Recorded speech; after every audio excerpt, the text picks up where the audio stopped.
Ladies and gentlemen, Excellencies, ladies and gentlemen, dear friends of the ICC, I'm delighted to see you here today at this first annual high-level meeting of the group of friends of the ICC. The rubric of our meeting is a long one: prevention of and ending impunity for genocide, crimes against humanity and war crimes. The role of the ICC in fulfilling victims' rights and delivering reparative justice. As you know, many of you know, we're in somewhat of a competition with a parallel meeting on the human rights violation in the Democratic People's Republic of Korea, where also some of the victims are appearing, but I guess that colleagues and friends will join us from that meeting very soon. We have presented the idea, as you know, to hold an annual high-level meeting on this topic that I mentioned, and we hope that this will be acceptable to the group. The topic highlights the three main focus areas of the work of the ICC, namely ending impunity, preventing atrocity crimes, and providing justice to victims. This year's annual meeting will focus on the latter area: victims' rights and the need for reparative justice. One of the great innovations of the statute of the International Criminal Court is the series of rights granted to victims. For the first time in the history of international criminal justice, victims have the possibility under the statute to present their views and observations before the court. The victim-based provisions within the Rome Statute provide victims with the opportunity to have their voices heard and to obtain, where appropriate, some form of reparation for their suffering. It is this balance between retributive and restorative justice that will enable the ICC not only to bring criminals to justice, but also to help the victims themselves rebuild their lives. Co-organizer and initiator of the idea of this meeting is Yael Danieli, who is sitting here to my left, International Society for Traumatic Stress Studies, and founder Victim Rights Working Group. Co-organizer is also Parliamentarians for Global Action, David Conatin, he's sitting there, and his team, and we are extremely grateful that also a member of the Parliamentarians for Global Action from the Central African Republic is with us in Monsieur Dimas, who is sitting on my right. The office of the ICC here in New York is with us. That is Karen Mossotti. Where did she put? There she is, yes. Karen Mossotti. And from the office of the President of the Assembly of States Parties, we also have Deborah Ruiz somewhere among us. She's probably still with President Intelman, yeah, very good. Anyhow, I thank all of you for coming, and I thank all who have contributed to this meeting. We have two panels today, and I will introduce the first speaker of the first panel. That is Mr. Stephen Mathias, to my right, from the Office of Legal Affairs. He is the Assistant Secretary General of OLA, and he was previously the Director in the Division of General Affairs, and previously worked with the United States Embassy in The Hague with a focus not least on the startup phase of the International Criminal Tribunal for the former Yugoslavia. You have the floor, Stephen. Welcome. Thank you very much, Ambassador. Excellencies, distinguished colleagues, ladies and gentlemen, I'm delighted to be here today to address you at your first annual high-level meeting. The group of Friends of the ICC is an extremely important initiative which the United Nations and the Office of Legal Affairs are delighted to be able to support. We are grateful for the updates provided by the group's coordinator, Ms. Nielsen, and for the group's work in support of our common objective, strengthening the International Criminal Court as what the Secretary General has described as the centerpiece of the system of international criminal justice. The United Nations is proud of its relationship with the International Criminal Court. Each year, at the Office of Legal Affairs Treaty event, the United Nations encourages member states to ratify not only the Rome Statute, but also the two amendments. The Secretary General misses no opportunity to advocate universal ratification of the Rome Statute. Moreover, the Secretariat has closely cooperated with the Court since the conclusion of the relationship agreement between the two organizations in October 2004. And within the Secretariat, the Office of Legal Affairs has played the central role in promoting, facilitating, and ensuring that cooperation. This has required maintaining good channels of communication with the Court, its organs, and its key officials, as well as the key officials of the Assembly of States Parties. And I'm delighted to be able to report to the Friends of the ICC that we have always found our interlocutors willing, helpful, and sympathetic counterparts in our joint efforts. The fact that the International Criminal Court issued the first ever decision by an international tribunal on reparations is a significant milestone in the course of international criminal justice. The statutes of the two United Nations International Criminal Tribunals, the International Criminal Tribunal for the former Yugoslavia and the International Criminal Tribunal for Rwanda, neither of those statutes accorded a specific role to victims, and neither of them accorded victims specific and defined rights. The presidents of both of those tribunals wrote to the Secretary General in the year 2000, asking him to inform the Security Council that it was the unanimous view of the judges that the victims of the crimes over which those bodies had jurisdiction had a right in law to compensation for the injuries that they had suffered, and that action should be taken to ensure that that right was met. The International Criminal Court's recognition of the role of victims as integral to its proceedings, and particularly the importance of reparations to victims as described in Article 75 of the Rome Statute, reflects, perhaps at least in part, a lesson learned from the experience of the two United Nations criminal tribunals. The Lubanga decision on reparations was a significant one, and it has been noted in particular by MONUSCO, our peacekeeping mission in the Democratic Republic of Congo. And while the United Nations recognizes the difficulties involved, there can be no doubt that the international community has acknowledged the need to adequately compensate the harm caused to victims.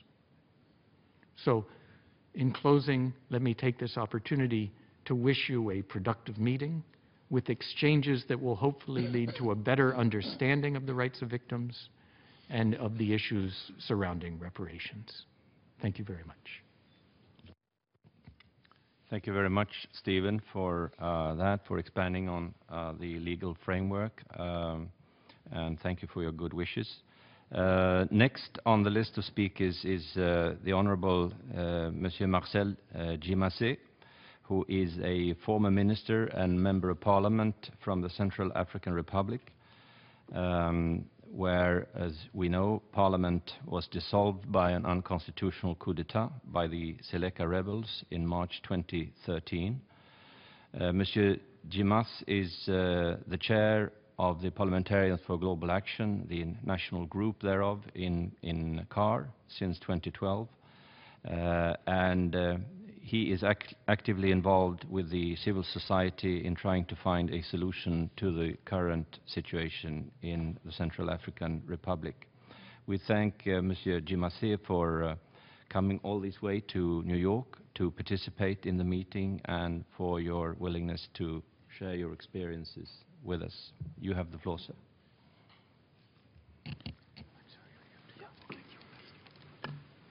Merci. Thank you very much, Ambassador. Excellencies, ladies and gentlemen, I wish to first of all apologize for not being able to speak English directly. And I fully trust the interpreter's competencies to faithfully interpret what I'm going to say today. So first of all, I was asked earlier to make a presentation on the crisis in Central African Republic because, as you have indicated, I'm a former member of Parliament, so a politician, so as to speak, and who can have a sort of a perception that would be objective on the global events that led to the crisis that we have been going through as a country for the last 1 year. I was also asked to provide information on my personal experience, and that's what I'm going to try to do so in the presentation that I'm going to make. I'm going to first of all give a brief background of what a lot has been said about this crisis. We've talked about intercommunity conflict, we talked about interreligious conflicts. It is true that when we look at the different actors on the ground, we have the rebel forces from the Muslim faith, and who are then fighting against the civilians who have been looting everything from homes to granaries to homesteads and run away into the forests. And then you have a violence to counteract that was what was being called as the Christian militias, the anti-Balaka, and who are in the same dynamic, who then look for these Muslims, kill them, and then push them into an exodus. So when we see this, we kind of feel that it's a sort of an interreligious conflict. However, the first part of my presentation is to, first of all, indicate that clearly what are the factors that are underlying, what are the real ones of this crisis, so that we are able to have a better idea and to have a better diagnosis and clearly the solutions that will come out of that thereof. So that's the first aspect of my presentation on the context. Now, as regards my experience in this crisis, I'm going to talk about what I went through personally as a victim of Seleka, my country, my family, my political friends, and I'm also going to talk as a witness for the other victims. And I'm going to try to present the situation so as we can understand what exactly happened and how did the violence develop. And that's the second and the third part of my presentation. Now, on the fourth part, we are going to have an overview of what is the way forward, what we need to do to get out of the crisis, and what is the role of each of those actors, the international community, through the multinational organizations that are present on the ground, and also the ICC. We are convinced more than ever that we have to send clear signals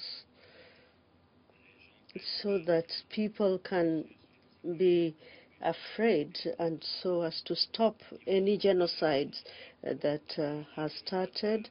We also have to talk about other actors, such as the transitional government. What should they do? And then we are also going to talk about we as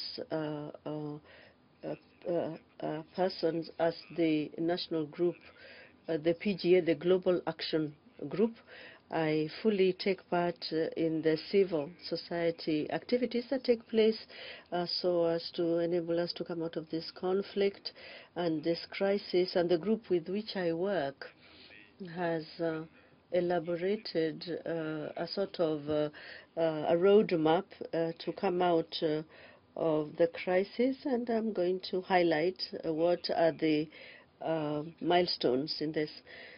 So this was the structure that I'd like to follow in presenting my communication.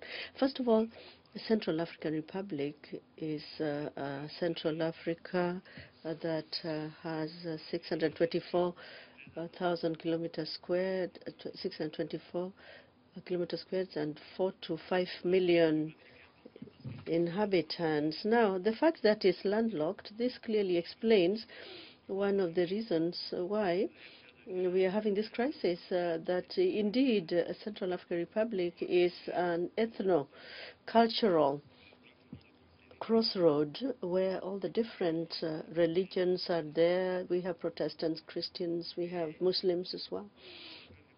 And until it's proved differently, we have never had really any incidences between the different religious currents who are based within the country. We also know that how the crisis started. There are Christians who kill the Muslims, and the Muslims retaliate. So we could say that perhaps it looks like it's a religious conflict, but there are more underlying reasons, and indeed very pertinent reasons and root causes that need to be looked into. For those who know about CAR, they know that it's a country that was troubled by very we've had about 6 coups d'etat since the independence, more than 10 times attempts of coup d'etat and violences. And in fact, on the CAR, we had about 15 different rebel groups. That means that it's a country that has gone through a very complex and political scenario that was very violent too. And clearly, the crisis that we have now has been the eruption of this crisis. And this is based on 3 factors. The very first one is the political factors, which are weaknesses in the leadership, deficiency in democracy, governance. We have factors that are linked to social-economical aspects, a country where most of the population live in utter misery, and this exposes young people and brings them, puts them to risk to buy into illusions and ideas, and this is possible to be done among young people. And the third one is linked to the security. We are in a country where since 1980, more than 30 years, the countries and the regimes that took place, they gathered and they took pleasure in dismantling the national army. And they would set up a presidential sort of force that would, in a way, based on ethnic criteria, based on the clan, whereas a certain number of elite so the national army, whose role is to defend the territory and the civilians, is left by the roadside. And clearly, they are so demotivated and wondering why they should be called upon to defend the country. And so that's what really happened, that we realized that a small rebel group that was just established 2 to 3 weeks before that was able to traverse 800 kilometers in order to come and conquer the capital. So clearly the national army was demotivated, and they did not even see why they would in any case stand up and prevent this advancement of the rebel groups. And again,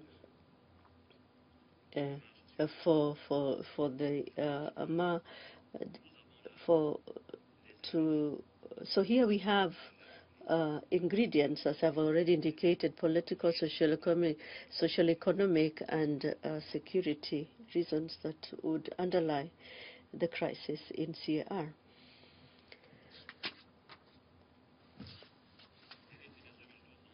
So, 2012, the rebel group Seleka,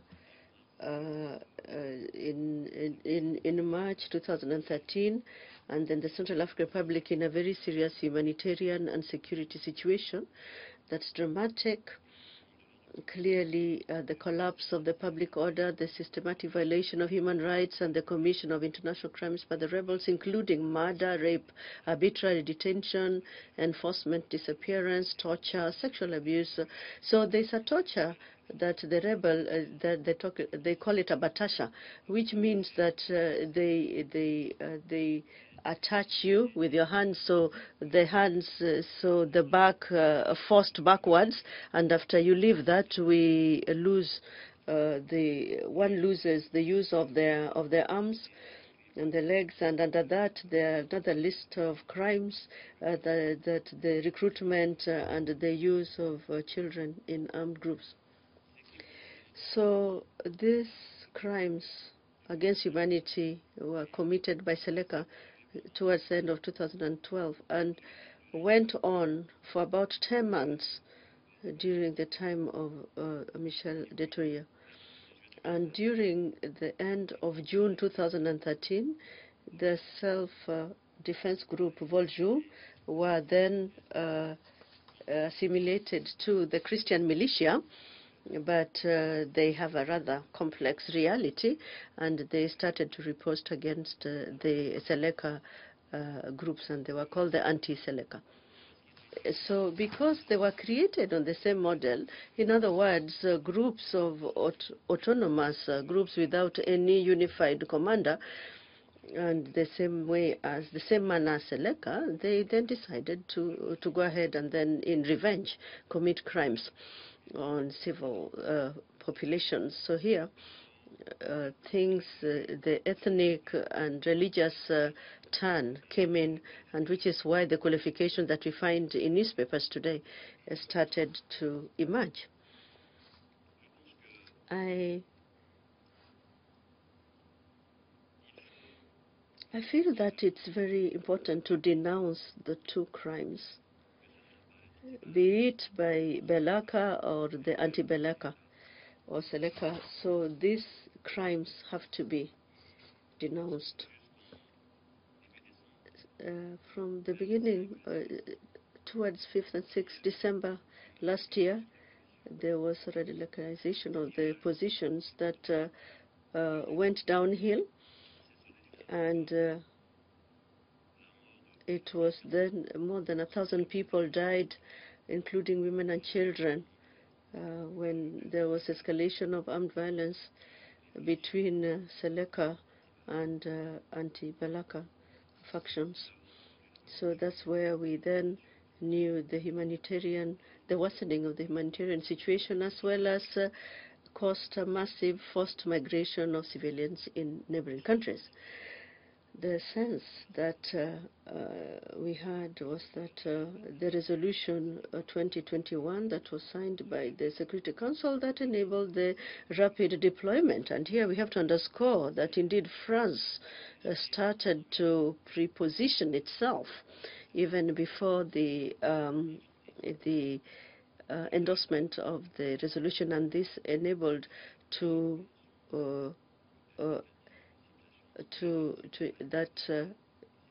then avoid a massive ethnic and religious cleansing and save the Central African Republic of this genocide.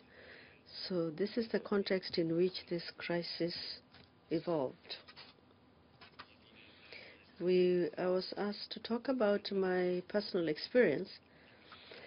As a member of parliament, really is the fragmentation of the democratization process. The National Assembly was dissolved. The members of parliament were all forcefully removed from their positions. So clearly, it's evident that among the members of parliament who have belonged to the other regime, but for other colleagues who are on the side of the then regime, we have about 105.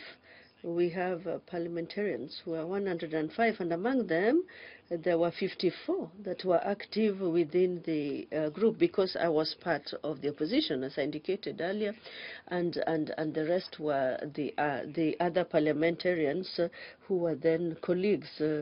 They were those that lost their homes. They saw all their properties destroyed. They ran away from the country. They fled and went to take refuge in the national armies near the airport. And I know one colleague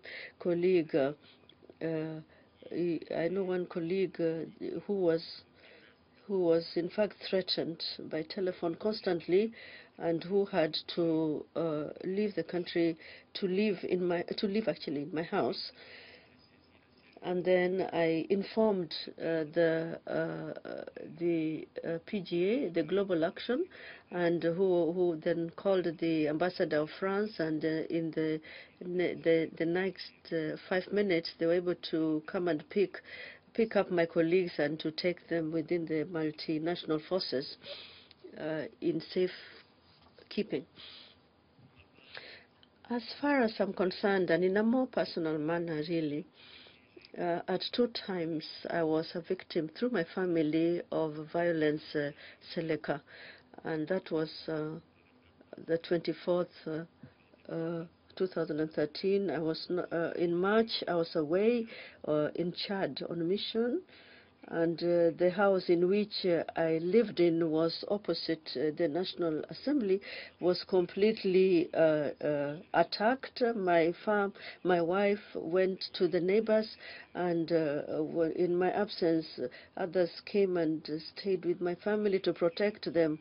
In fact, the ones that the neighbor missed death by 2 inches or less when he had the bullet that was fired at him. He fell down and pretended to be dead, and then the assailant groups came in, grabbed all the television, electronics, clothes, cars, looted everything and ran away. And then they pushed by taking photos of my cars, and by showing my wife that if you can give money, then you can be able to get back these properties.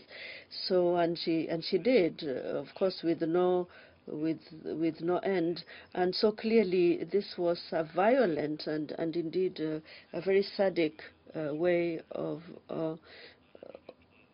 creating violence. Now in 2013 December, I moved into a new house. My son was living with us just about in a guest house within the compound, and in the night it was raining heavily. About 2 a.m. in the morning, 4 people, armed persons, broke into the house, and they then stopped the security system, forced down the door, and removed him out of the house. My son, they hit him, they knifed him in his stomach, that went in by 3 centimeters, and he was left on the ground. It was raining, and so they put sand on him.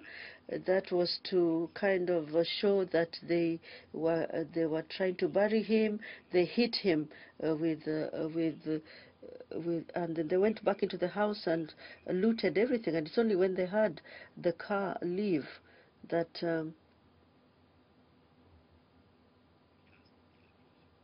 he was able to then call for help. I was just 100 meters away from him when all this was happening. They were all armed, and they kept on firing. I did not listen.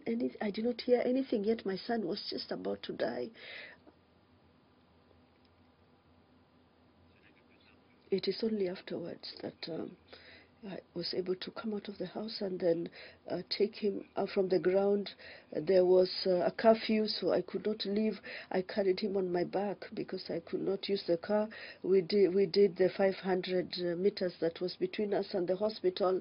That's the communal hospital, and that's where the first primary care treatments were administered to him.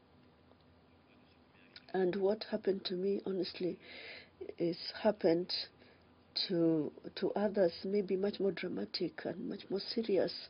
And the chance that I had, and we had, was that is a boy that's well built. Had he been thinner, he easily would have under 3 centimeters, more than 2 hours.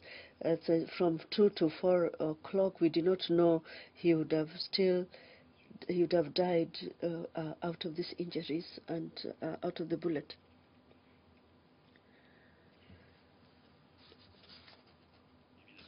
So clearly, I then complained. It had to be done. So a claim was done with the medical certificate, as well as the document was handed over to the justice. The press took it up, and what the government was, I was still a political figure, was to send a delegation to pay a visit to me with the Minister of the Social Affairs for a moral support, as they said. I'd like to keep it in between inverted commas. I had nothing. I had nothing regarding the opening of investigation, any research that would have gotten a little bit deeper on what was happening, any investigation, none whatsoever. So I had like 2 houses. When you go to the left 150 meters, we have a military camp that was occupied by Seleka with a general. And when you go to the right side, that is the villa of the Minister of Homeland Security and another general. That is to say that in reality, no single groups could be able to come here without the support of one or the other side, and the militaries be aware of that. So I was beginning to feel that it was kind of an inside job, but it remained in a total impunity.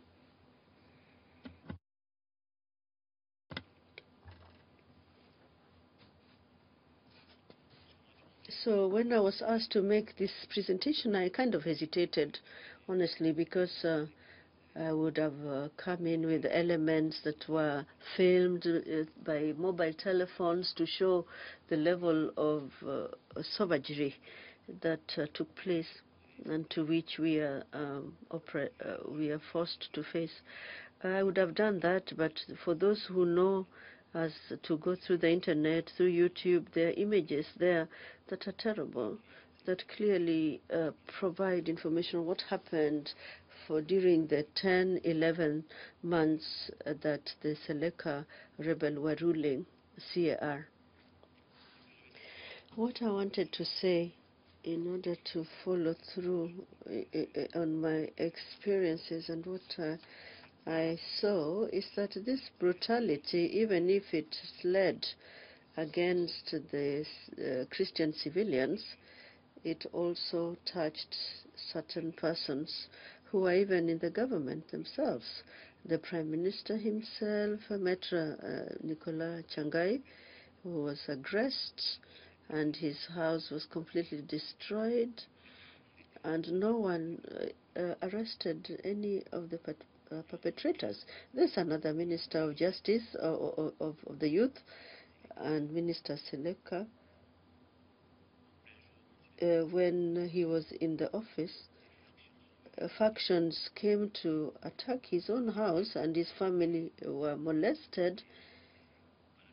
And following that, as he's head of Seleka, he brought 450 people armed to ensure his protection and personal security. So I really say that all this can make one to believe that there are some rivalities between the factions and there's no well-concerted actions that are taking place. But we have to remember that when Seleka was in power, it was done with the support of the mercenaries of Chad and Sudan. And since they don't have the means to pay mercenaries, when you're not able to pay the mercenary, you have to pay him in kind. And when they discovered that all the coffers were empty, there was a deal that was signed between the powers and the foreign mercenaries, so that they could be able to get paid by attacking the civilian populations.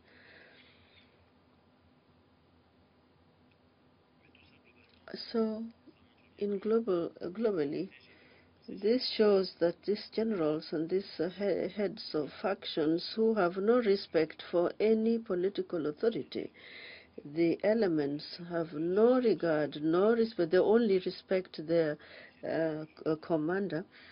That the President of the Republic was even walking, and certain times soldiers would standing, they would not be at attention, whereas others, lower level persons, would be passing and the soldiers would stand. So clearly there seems to be no respect, and it created a lot of impunity because it was not possible to straighten the heads, the commanders. I'm going to share with you an anecdote. When the president called upon the mayors of the different areas to discuss issues of security, so on his right, there was his Minister of State of Security and the Minister of Forest, who was General Musa Dafa. And at one time he tells the population that these two generals are going to send them the telephone numbers, and that he was instructing the two generals to respond immediately to any calls of distress that may come from the civilians. And one lady woke up and said what happened in her area, residential area, and she called upon the head of state to release the two young people who were liberated, were taken hostage, and there was an amount of about $140 that was required for their release. Do you think that the president asked his generals to act, to intervene immediately and to liberate them? He stood up. He said, how much do you need? You need 140? Here you are. Take the $140 that you need. I had said that Bangui was fragmented into groups.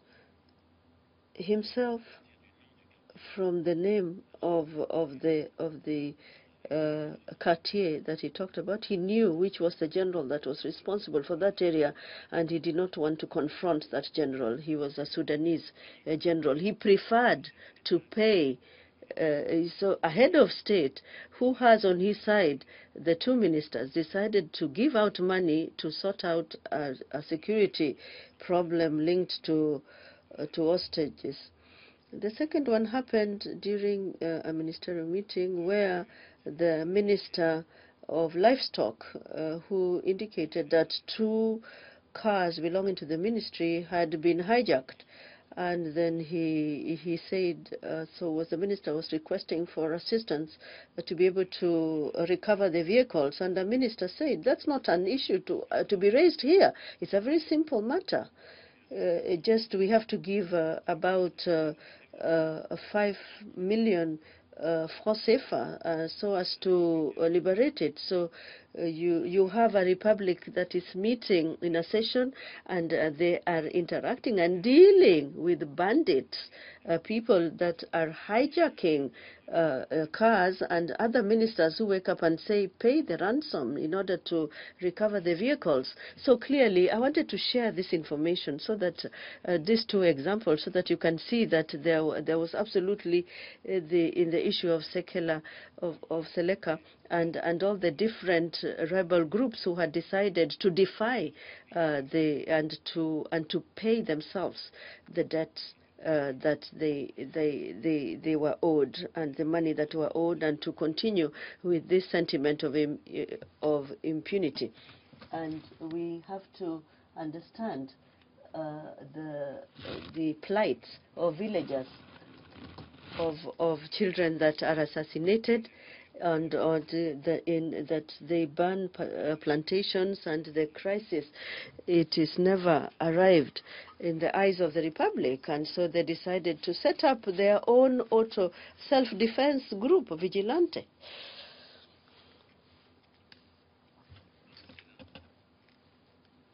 So this is the beginning of what we could call the anti-Balaka movement that was created in reaction to the problems of Seleka, and which is a village self-defense system. As I said, this movement has exactly the same characteristics and fell also on the same exactions like Seleka.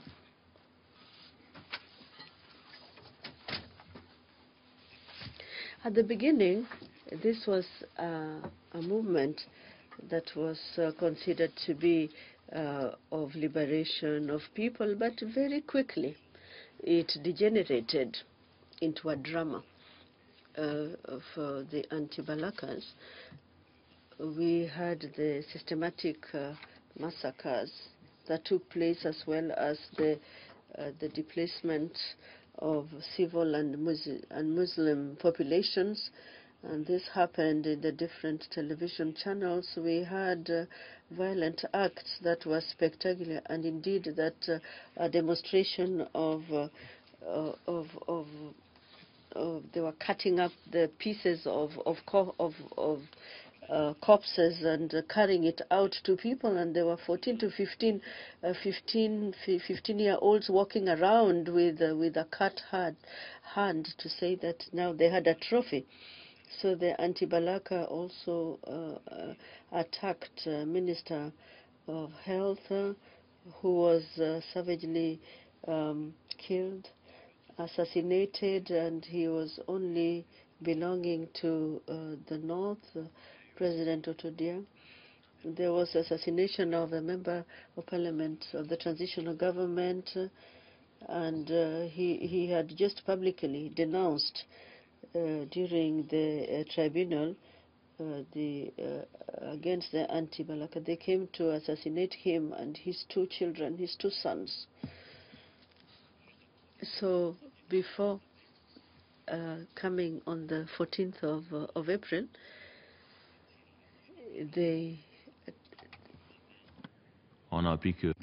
there were gunshots all nights, and in the morning we learned that the anti-Balaka went to attack the house of General of the Army. There were 2 dead because the African forces have reacted.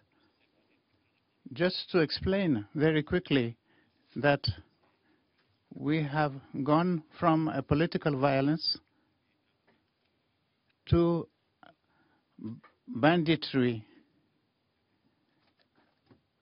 perpetrated by these factions. Very quickly, I'll try to recap what I think should be done to put an end to these massacres. We denounce violations by all parties, no matter what religion. We have called on parties, all parties to observe international law. I would like to hail what France has done and the various Security Council resolutions, and we are happy to learn that that the Security Council has adopted a resolution to extend the mandate of AMISCA for 1 more year. I think that the complexity of this situation makes it necessary to have that United Nations mission in order to provide a clear and consistent response, because we are faced with mass crimes and there is a risk of genocide, and we have to stop it. And that can be done with a robust mission. I believe that the ICC has an important role to play to send a very strong signal. We are happy that the ICC has announced in February 2014 that an investigation will be opened on the situation in CAR. And I hope that this preliminary investigation and the establishment of a commission by the United Nations will be a clear signal by the international community to the perpetrators of those violences. We have also to work and make sure that the capacity of the national security forces is revamped. In this regard, I think it is up to the government to very quickly show its overall strategy in order to favor dialogue on the use of armed forces, because some are supporting Seleka and some others are supporting the anti-Balaka, and that they are involved in the situation. But I believe that there is need to involve psychologists in order to reconstitute a national armed forces to support the multinational forces in their mission of stabilization. A while ago, I indicated that I was going to prepare a document called Proposals for a Sustainable End to the Crisis. Several initiatives exist today among religious groups, including civil society groups, and the government itself has established a department for that. All these initiatives that can be very costly can be put together in order to have a better synergy. If this group is established, we have to make sure that there is a ceasefire agreement between the belligerent groups. They have to submit themselves to the disarmament operations. They have to be involved in the responsibilities. Once the national security force is re-established, a process of reconciliation has to start immediately after. In the neighborhoods, among the youth, among the women, they have to discuss and to know what happened, how it happened, and we can come out of these discussions with a clear commitment that this should never, ever again be repeated. It has to be at the level of the community, with the representatives of the forces. Actually, some claim to represent a community, but they only represent themselves. And the responses that are prepared in those meetings are not implemented nationwide. So this is what I can say in a nutshell on this situation. This is what I have witnessed. So to conclude, I first would like to thank Sweden for having organized this conference. That gives us the opportunity to talk about the CAR, because for 10 months this crisis was an orphan crisis, and each time we have the opportunity to talk about that, I consider it is a victory for us. Today we have the case of Syria, and the problem in our population is that this crisis is mobilizing more efforts by the international community. We are at a turning point and we need the international community. That's why I say thank you for your action, for allowing us to talk about the situation in CAR. I also thank all the NGOs, Human Rights Watch, International League of Human Rights. They are doing a wonderful job, because were it not for these NGOs, we were in a pre-genocidal situation. I think we also have to highlight the role played by France, the quickness with which the French operation was launched, deployed.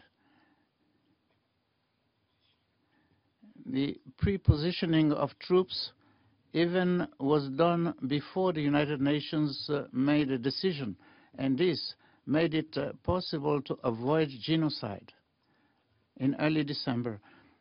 I think I have also to thank the United Nations authorities who have swiftly warned about the gravity of the situation, the seriousness of the situation. On the 22nd of January, a report was done before the Security Council warning about high risks of genocide in the CAR. In January 2014, mass ethnic and religious cleansing was about to take part in the country. I thank the Secretary General, Mr. Ban Ki-moon himself. He is a great gentleman. He has been seeking information constantly about the transition, and he indicated he didn't want what happened in Rwanda to be replicated in CAR. So he acted with courage in order to set up an investigation committee and the AMISCA contingent.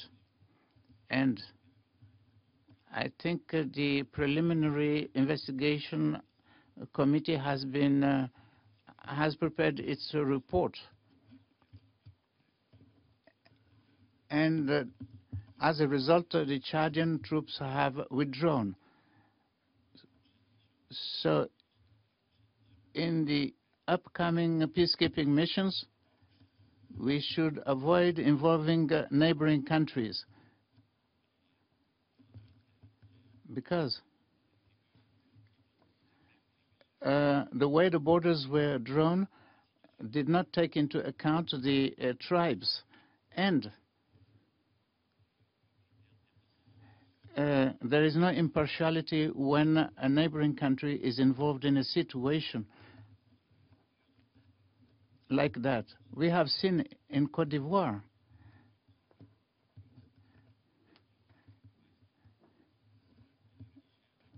in the West African Force, several countries were chosen, but not the immediate neighbors of the country.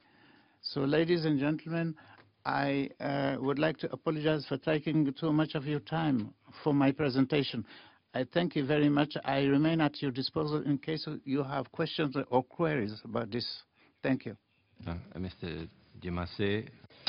Je vous remercie vraiment de partager avec nous. C'est pour nous donc d'avoir partagé avec nous et donc sur les effets de ce conflit. Je vous remercie d'indiquer que effectivement que le PG ainsi que les éléments nécessaires pour sortir du. Je vous remercie. Et donc de partager. Extends her condolences to you for the tragic personal loss you and your family have experienced. Thank you very much. Next on our list to speak is Ms. Sandra, Madame Sandra Uwiringmana, a survivor of the Gatumba massacre. She is the spokesperson for the Foundation for Hope. She lives in Rochester, New York, and has come all the way to New York today to share with us her traumatic experience from the Gatumba massacre. It took place on the August 13, 2004, when a force of armed combatants, many of them members of the Forces for National Liberation, FNL, massacred at least 152 Congolese civilians and wounded another 106 at the Gatumba refugee camp. At the intersection of two faltering peace processes, the attack underlined the continuing political conflicts within both the Democratic Republic of Congo and Burundi and made them worse. You have the floor, Madam. Thank you. Good afternoon, Your Excellencies and ladies and gentlemen. I'm 19 years old and my ancestors are originally from Rwanda, but the tribe which I belong to is called Banyamulenge. We had lived in Congo for several centuries, but we were never considered citizens due to the language that we speak. I won't go much into the historical background of the DRC, but I'll just tell you that in 1960, after Mobutu's reign, the country was in a political and economical turmoil. And then after that, the Rwandan genocide followed, of course, in 1994, which worsened the situation between the Congolese Tutsis, which is mainly my tribe, Banyamulenge, and the pure Congolese, so they say. In 1996, a civil war broke out in Congo. People were being killed everywhere. And I remember now hearing, as I was growing up, about students being tortured. This is the lecture I got in the morning. Before I went to school, my parents would tell me, be careful, walk with your brother, do not leave.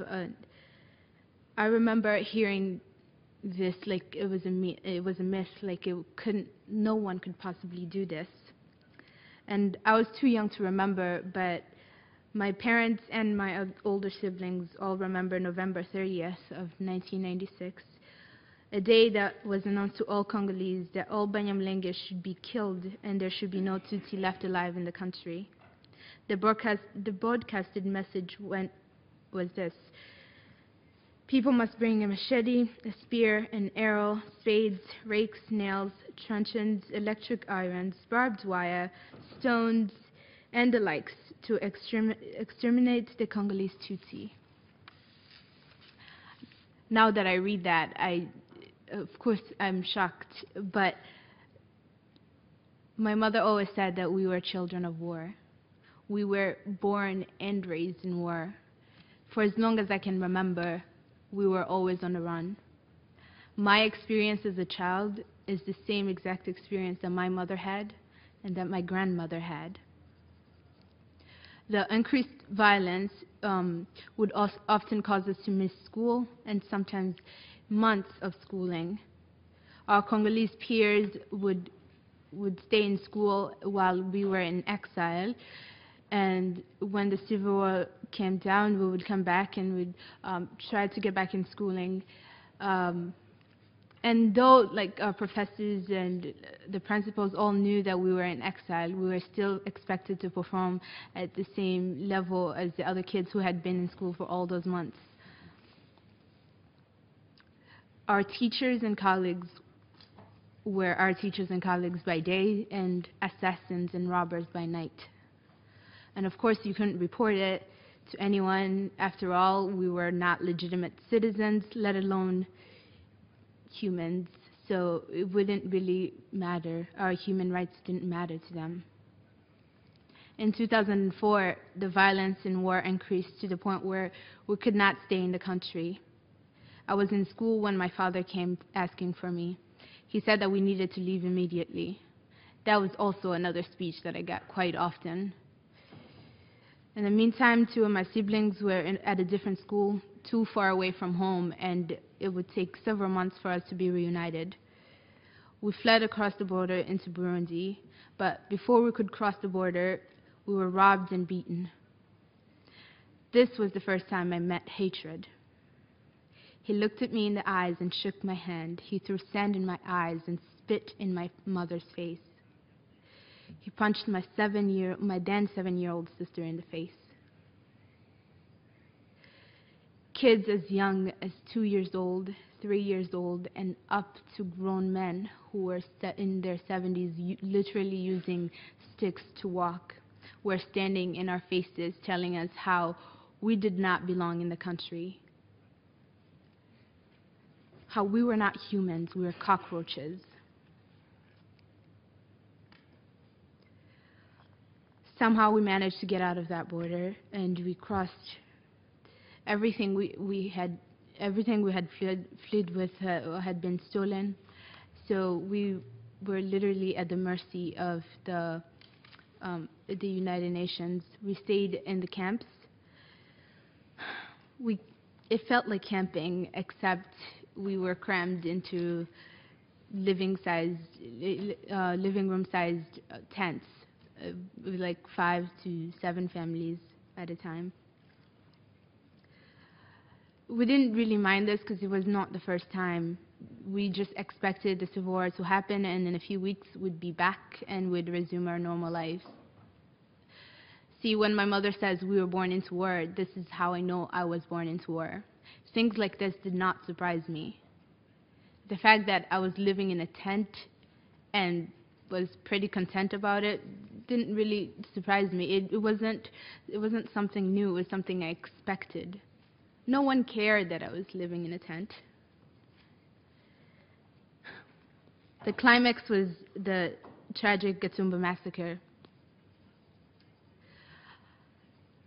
During the night of August 13th in 2004, the Gatumba refugee camp was attacked, and 166 unarmed Banyamulenge Congolese refugees were slaughtered that night. I remember it like it was last night. It was 10:30 at night, and I had been asleep next to my little sister. My mother and her best friend, who happened to be my aunt, were sitting outside with other women, just chit-chatting. It was just another typical day, another typical night in the refugee camp. I woke up to my mother screaming for us to wake up. She said that we were under attack. And we, of course, even though we could hear the bullets, we were like, you're ridiculous. There's no way we're under attack. We're in a refugee camp. Who wants to attack a refugee camp?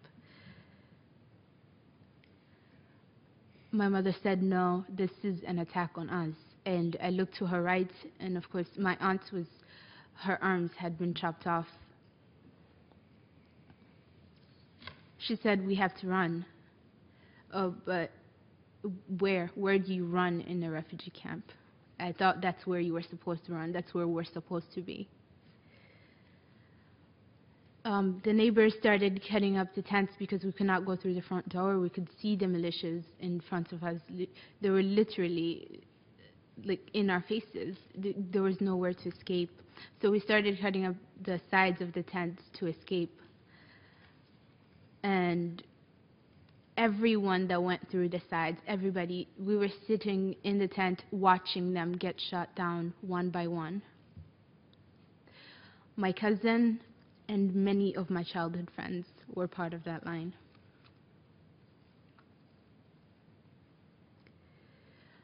My mother is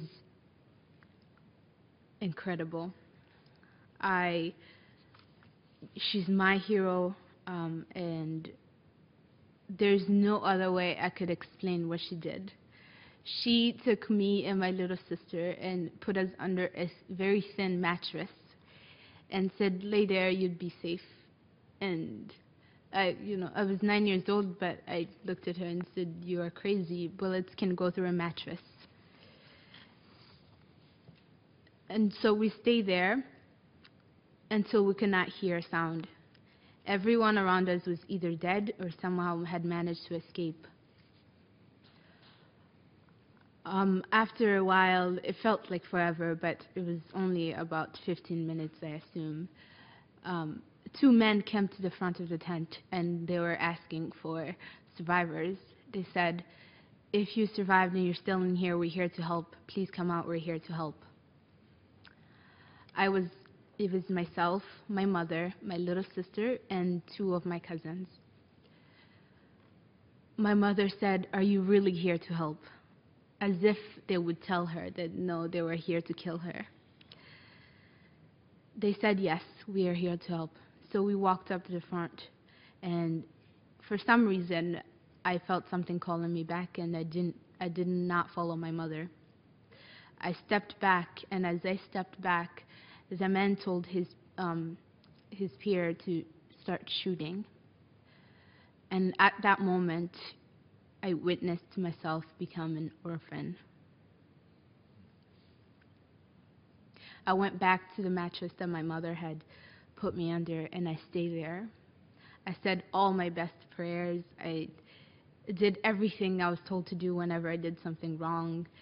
I could not understand, I could not comprehend why exactly this was happening to me. A few minutes later, I was still under the mattress. I heard hot liquid dropping on my leg. I took off the mattress, and the tent was on fire. I was being burnt alive. But thanks to the fire, I was able to see my way out. So I ran through the flames, and as soon as I stepped out, a man held a gun to my head and said, I'm going to kill you. I looked at him in the face, and he was probably no older than my oldest brother. I had never seen someone with so much anger. This person doesn't know me, we've never met. How can he hate me that much to want to kill me? So I looked at him in the face. I was 9 years old. My parents did a great job teaching me my manners. So I said, forgive me, I'm sorry. And as soon as I said that, there was another man from my tribe who was trying to escape, and he was much older. So of course, he had a choice to either go after him and torture him and kill him, or kill me. I was a 9-year-old girl, so he didn't really think much of me. Even if I survived, I would never get anywhere to tell my story. Who would believe me? If I'm the only survivor, I will probably die in the streets. If I'm an orphan, I'll die of hunger, I'll get kidnapped, I'll be killed by something else other than him. So he went after the other man. He kicked me, and I ran. I ran as fast as I could, and I finally met some of the survivors. And they told me, oh, we saw your parents. And I looked at them and said, you're ridiculous. I saw my parents get killed. They're dead. There's no way you saw them. But what actually happened was that my little sister, whom my mother was carrying on her back, was shot in the head, and so were two of my cousins. And she was laying in a puddle of blood and surrounded by dead bodies, so they thought she was dead too. That's how my mother escaped. I remember the next morning was just the biggest funeral I've ever attended. I had never seen so many sad people at one place. It was like a synchronized choir of tears and loud screams all across the campground. The campground was now covered in blood, dead bodies, limbs, and ashes of loved ones. I remember tracing my steps to my sister who had spent the night in the capital, Bujumbura. I was walking her through my night.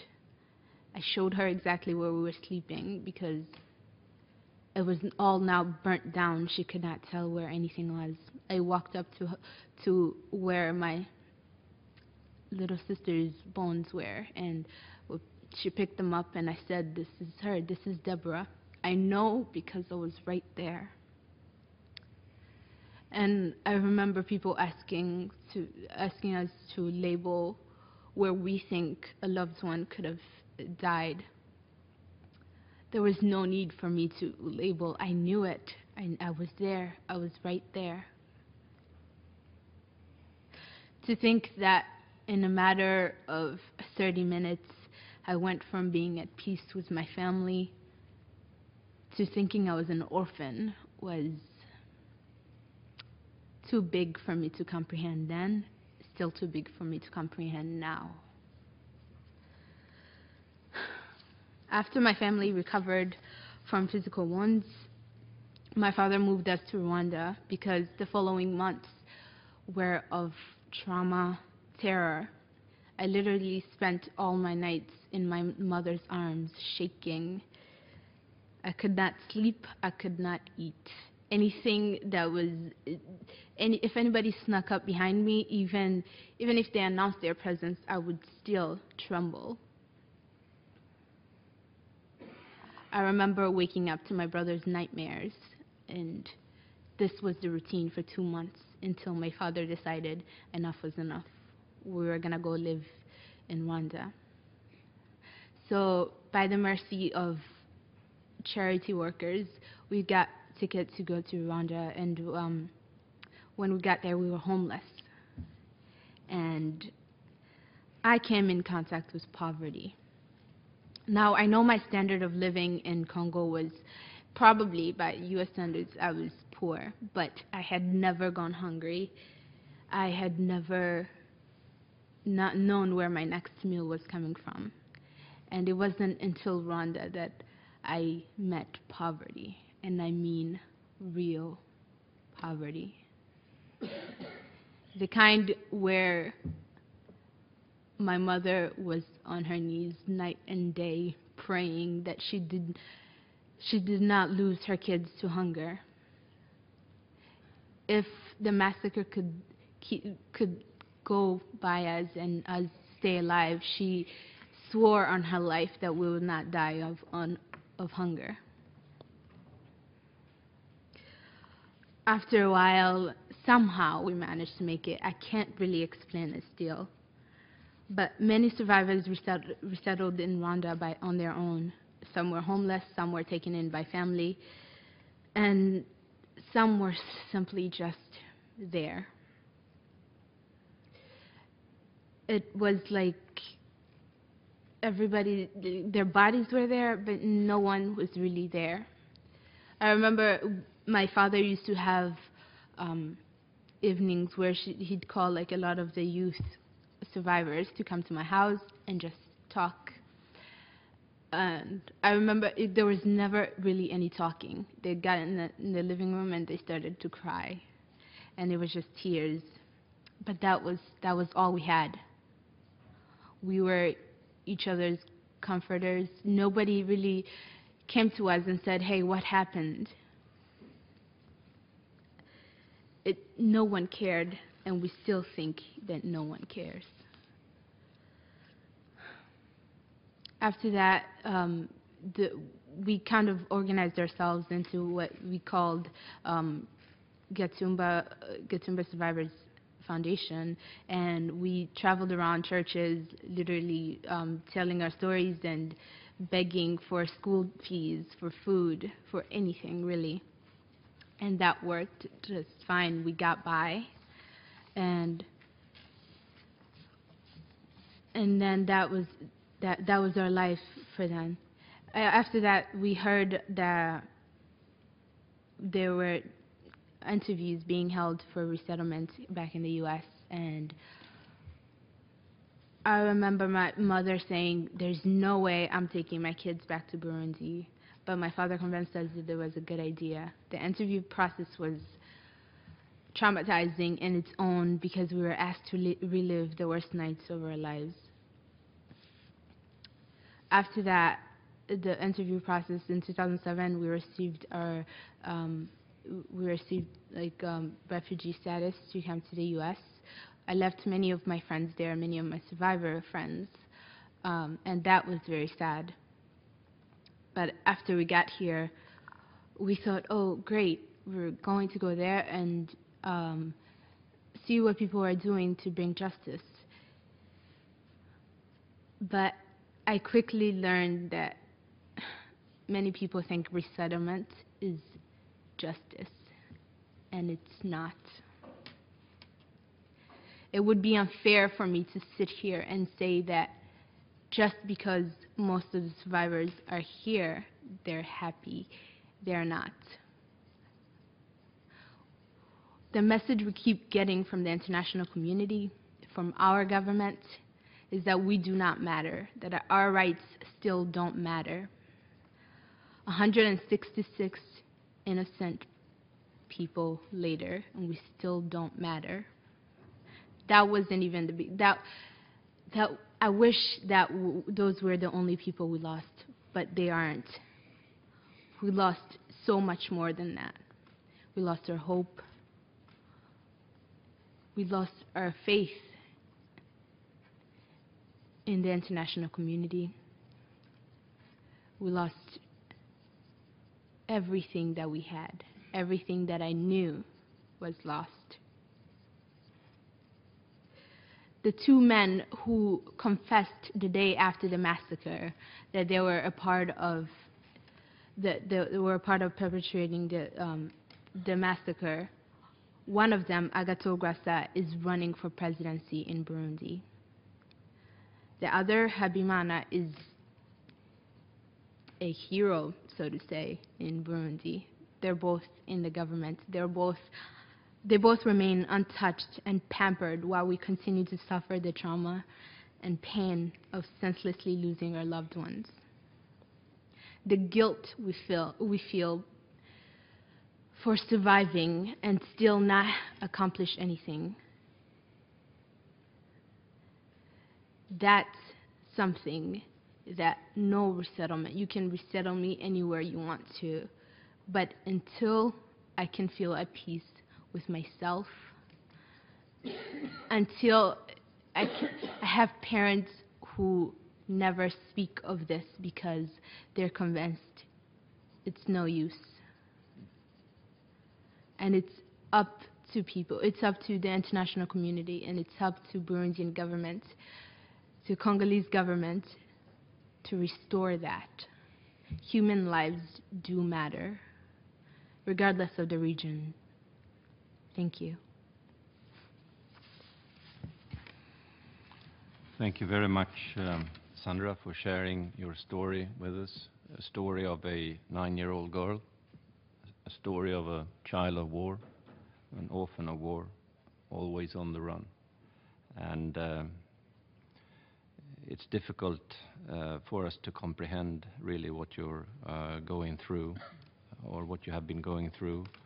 But I can assure you it's an important task you have taken on, and an important task that Monsieur Djumassé has also taken on, namely to tell these personal stories in order to give voice to the victims That's a very important task, and thank you for taking it on. The next speaker is Dr. Yael Danieli, International Society of Traumatic Stress Studies, and founder of Victims' Rights Working Group. She is the director of the group's project on Holocaust survivors and their children here in New York. The first program actually to help Nazi Holocaust survivors and their children. The work of Dr. Danieli on victims' rights and reparative justice is one of the main reasons that the specific situation for victims and victims' rights during court proceedings became part of the ICC statute and became part of the work of the court.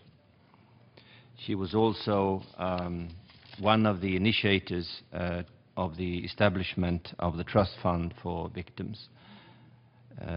Dr. Danieli will speak about reparative justice, a victim-centered approach to justice, reparation, and prevention. Thank you.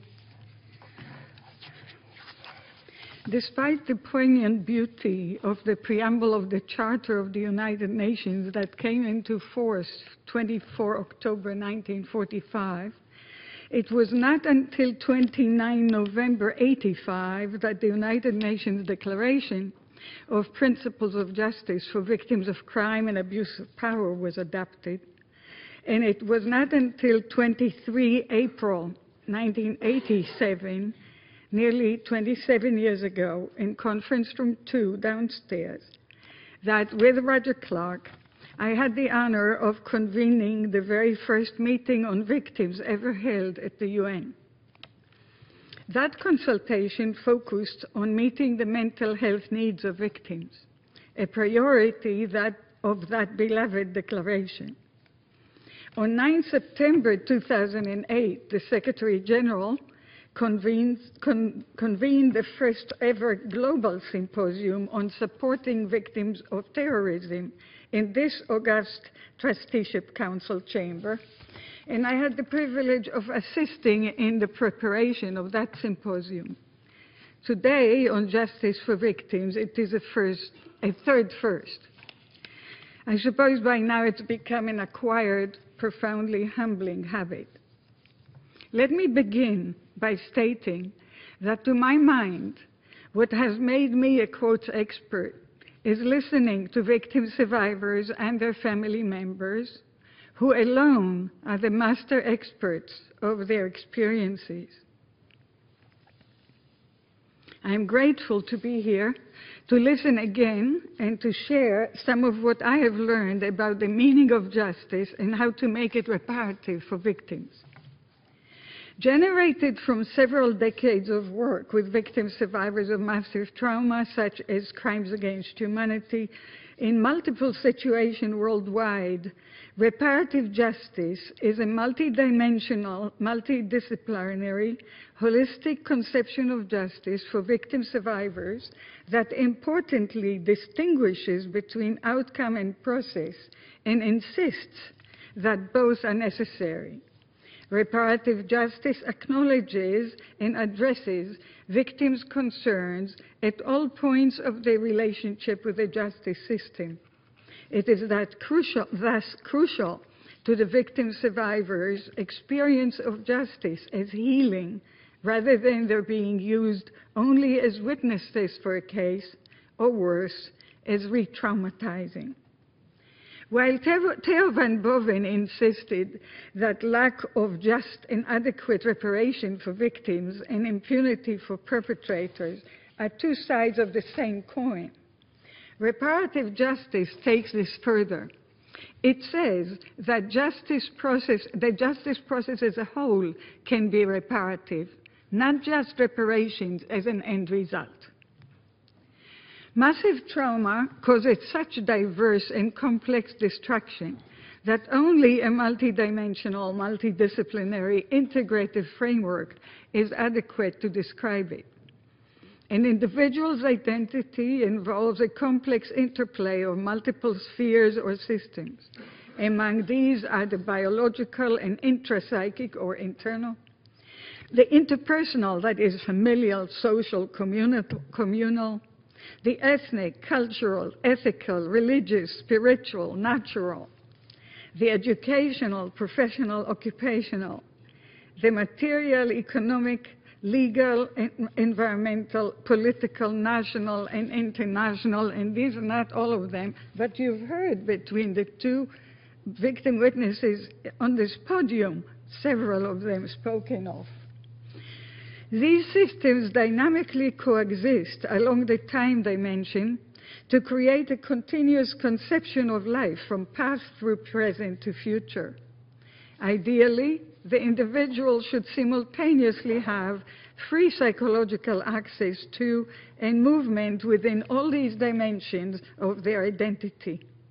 Each dimension may be in the domain of one or more disciplines, which may overlap and interact, such as biology, psychology, sociology, economics, law, anthropology, religious studies, and philosophy.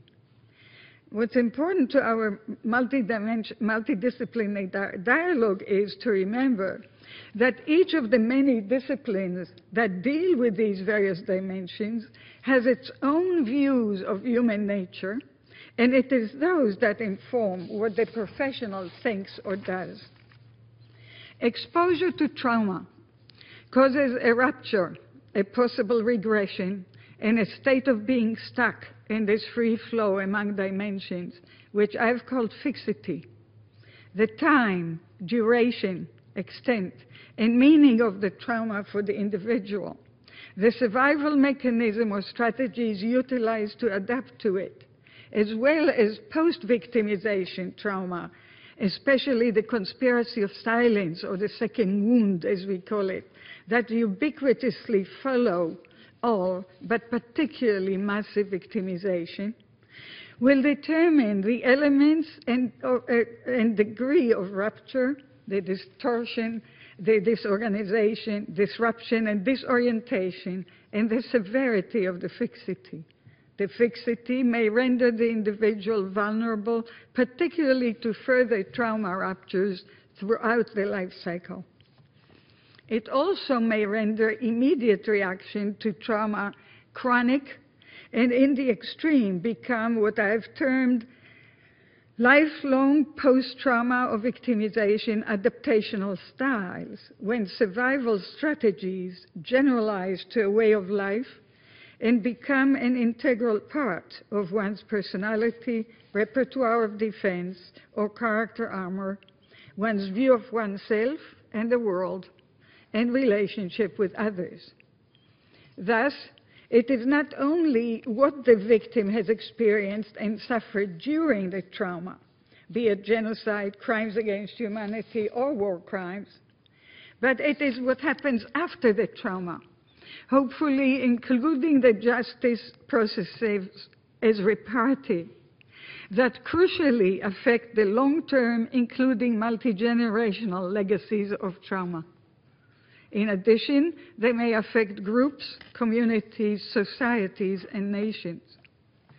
This approach allows evaluation of each system's degree of rupture or resilience, and thus informs the choice and development of optimal multi-level interventions. Repairing the rupture and thereby freeing the flow rarely means going back to normal, as we call it.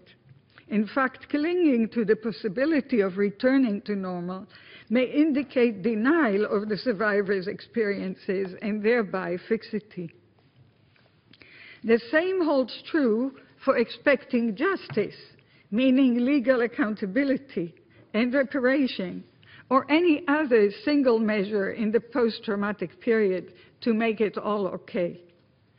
When conducted reparatively, justice processes should contribute to lessening the feeling of being stuck, paralyzed, or frozen in time for both the survivors and their societies. When they are not, the justice system may participate in the conspiracy of silence, thus exacerbating the fixity and contributing to the victim-survivor's sense of hopelessness, shame, demoralization, and despair. Victims respond to trauma in rather predictable ways. They suffer shock and helplessness and experience difficulty concentrating, sleeping, and bodily tensions of all kinds, guilt and shame, anger, and profound grief. They re-experience the events of the victimization that many of them dedicate their whole lives to avoid. Sometimes they also exhibit striking resilience. In narrow diagnostic terms, the psychological effects in the most seriously affected individuals are post-traumatic stress disorder, or PTSD, which has been found to even be associated with stable neurobiological alterations. Additional disorders that frequently occur after exposure to trauma include depression, other anxiety disorders, and substance abuse. Conversion and somatization, which means expressing emotional reactions via the body, may be more likely to be observed in non-Western cultures. My late dear colleague, one of the only 11 Norwegian Jewish Holocaust survivors, Professor of Psychiatry Leo Eitinger, used to speak of PTSD as disease of despair. When conducted reparatively, justice processes can be one of the mechanisms that could contribute to lessening the sense of demoralization that is at the root of this despair. The foregoing discussion reveals why it is so important to take a multidimensional approach to justice for victims. The symptoms I described could affect the victim behavior as witnesses and claimants in court. Not less importantly, they would affect the listeners, like all of us here in this room. But all will need psychological protection before, during, and after their involvement in a process of justice, so they are not vicariously traumatized, and as a result, as court staff, re-traumatize the victims. Indeed, the field of traumatology has recognized the necessity for specialized training to protect all involved in these horrific experiences and in bearing witnesses to them. Moreover, multi-generational findings uniformly suggest that the process of redress and the attainment of justice are critical to the healing for individual victims as well as their families, societies, and nations. Integration of the trauma must take place in all of life's relevant dimensions or systems and cannot be accomplished by the individual alone. Rupture repair may be needed in all systems of the survivors, in his or her community and nation, and in their place in the international community. When the international community meets its obligation to prevent and protect, victims might experience what is truly meant by guarantees of non-repetition and what it feels like to be a supported member of this community. Reparative justice is a necessary, therefore, but not a sufficient part of this process. I want to take you now through what victims tell us about reparations, and to begin with the process of claiming redress. The importance of procedures in reparative justice in general, and in the context of reparation in particular, is illustrated by mistakes made toward Holocaust survivors in the aftermath of World War II. Wiedergutmachung literally means to make something good again. Here it meant to make amends for their suffering during the Nazi regime. The laws issued by the Allied powers were restricted to restoring to the original owners property confiscated by the Nazis and did not take into account any personal damage to victims of Nazi persecution. The Western Allies placed their responsibility for the reparations of such damages in the hands of the newly constituted German federal states. It took over 2 decades of arduous struggle in both psychiatry and the law, in a number of stages for the Federal Republic of Germany to enact on 14 September 1965, that is 20 years after liberation, to enact the final federal compensation law that finally did differentiate indemnification for persecution of persons from restitution for lost property. In addition, precisely because many process considerations were overlooked in the reparations program for Jewish survivors of the Holocaust, the process of applying for Wiedergutmachung was experienced by most survivors as traumatic in itself. You talked about the interview in Burundi in the same way. Kestenberg, the reparation lawyer, states, even when most German officials showed concern and willingness to compensate Jews for the wrong done to them, their so-called Wiedergutmachung was only concerned with monetary matters. A moral Wiedergutmachung was not planned and did not exist. No one bothered to restore the survivor's dignity. Crucial to having a claim processed was undergoing a psychiatric examination. To be an examiner, the only requirement was that the psychiatrist be able to speak and write German, not Yiddish or Polish, which were the languages spoken by many survivors. The psychiatric examiner had to determine and try to express in numbers how much and what fraction of the victim survivor's emotional illness is, in his opinion, due to the persecution he or she suffered. A nearly impossible task due to cumulative effects of trauma. The law required a minimum of 25% damage in order for the applicant to receive a pension. Examiners had intense negative emotional and moral reactions to the process of interviewing and assessing claims. Eisler speculates that one major reason for the experts and the courts, quotes, open or concealed hostility against those who have had to bear great sufferings had to do with the universal archaic pagan contempt that man still needs to feel for the weak and humiliated, for those who have had to submit to physical punishment, suffering, and torture. A recent comment by a former eminent judge that was that the instruction for victims was in their courtroom to, quote, stop telling stories and stick to facts. Despite the ICC Article 68.3 stating that victims have the right to express their views and concerns, demonstrates that it is essential to provide sensitization and specialized training to those who conduct intake or any other interaction with victim survivors. Let me share with you what victims tell about reparation itself, which is for us, so to speak, outcome considerations.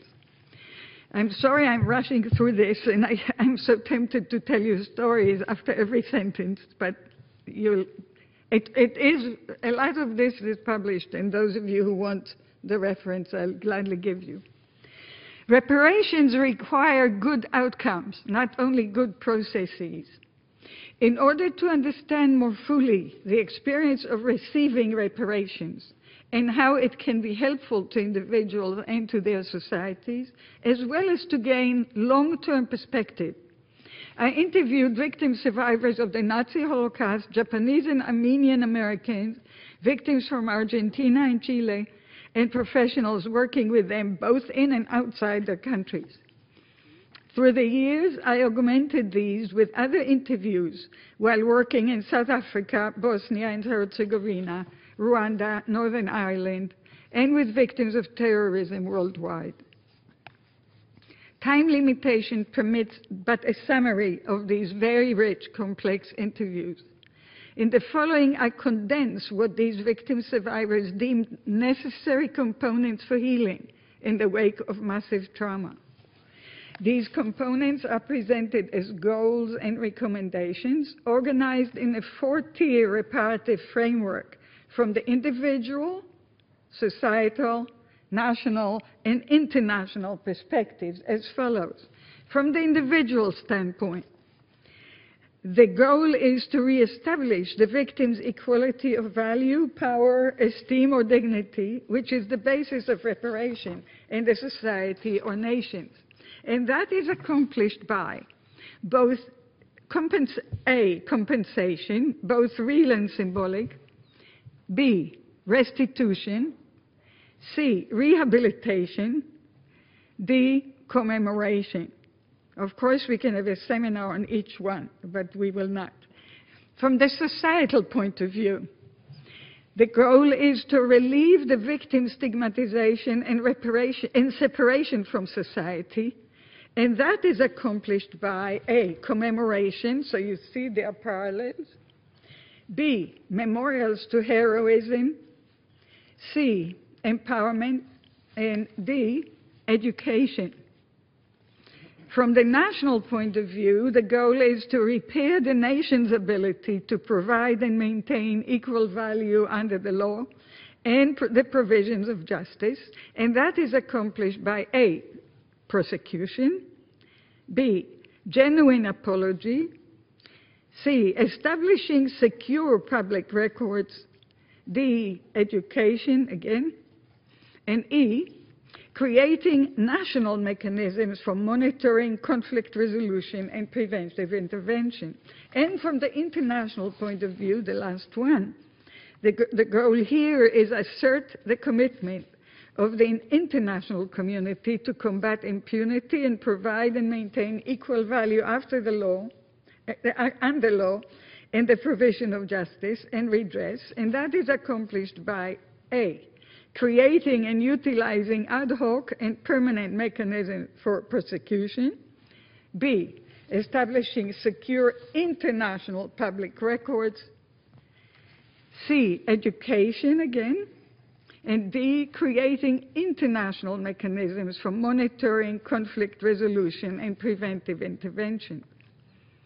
This comprehensive set of components, rather than presenting alternative means or, quote, different types of reparation, constitutes necessary complementary elements, all of which are needed in different ways, in different situations, cultures, and contexts, and in different points in time. It is also crucial that victim survivors participate in the choice of reparation measures adapted for them, as individuals or collectively, including the choice of commemorative and educational measures. Participation is key to ensuring that the process is both fair and perceived as fair. Central to my thesis is that courts in general, and the ICC in particular, should be mindful of this complex, comprehensive reparative framework and its multidimensional implications, and avoid reductionistic impulses to consider as sufficient any single measure to fulfill the court's reparative mandate. For example, while the principle including victim survivors in all decision-making processes on their behalf was recognized by the ICC's Tri-Chamber 1 among the principles it established, first in ICC history, for providing reparations for victims in court first conviction of Thomas Lubanga Adielo. Nonetheless, the paramount reparative significance of including victim survivors cannot be overemphasized and must be implemented as a matter of course. The same is true for the Trust Fund for Victims in general, and the Trust Fund for Victims at the ICC in particular. In conclusion, reparative justice insists that every step throughout the justice experience, from the first moment of encounter of a court with a potential victim witness, through the follow-up of witnesses after their return home, to the aftermath of the completion of the case, presents an opportunity for redress and healing. Thus, while restitution, compensation, or rehabilitation may only come after the court processes have concluded. There are ample opportunities along the way to engage victims of crimes against humanity reparatively throughout the process, thereby enhancing their own and their families' and communities' attempts at healing, even for those of generations to come. And methodologically, applying the multidimensional, multidisciplinary approach that holds the victim's total experience of justice at its core is not only a mutually reinforcing professional practice, it is fundamental to realizing the true meaning of justice for victim survivors of the worst crime. It is April, Genocide Awareness Month, and we are doing our best to commemorate so very many victims and support too few victim survivors. I want to return to a survivor's voice to articulate perhaps the most important challenge confronting especially victims of the mass crimes we are deliberating, which is the ultimate impossibility of mourning the loss and destruction rendered by such crimes. I will quote the late Isabella Leitner, a Holocaust survivor, who said, "I search the sky in desperate sorrow, but can discern no human form. There is not a trace, nothing, no grave, absolutely nothing. My mother lived for just a while. Potio, her sister, for less than 14 years. In a way, they did not really die. They simply became smoke. How does one bury smoke? How does one place headstones in the sky? How does one bring flowers to the clouds? Mother Potio, I'm trying to say goodbye to you. I'm trying to say goodbye." Thank you. Thank you very much, Dr. Danieli. Thank you for sharing with us an enormous body of research and experience in this field on the meaning of trauma and on the meaning of rupture, on the disorders of trauma, and discussing with us the objectives and multidisciplinary nature of reparative justice. And I can assure you that we took good notice of your advice to the ICC and the Trust Fund. I thank you all three very much for your stories, for sharing with us your experiences, many of them tragic. And thank you all for coming here, and I hope you will have an opportunity to stay for the completion of the session. Thank you very much. So we will now rearrange the podium and let in additional panelists and go into the issue of implementation of reparative justice for victims. And I will give priority to Peter de Baan, Executive Director of the Trust Fund for Victims at the ICC. He has a plane to catch, and that is a decisive factor.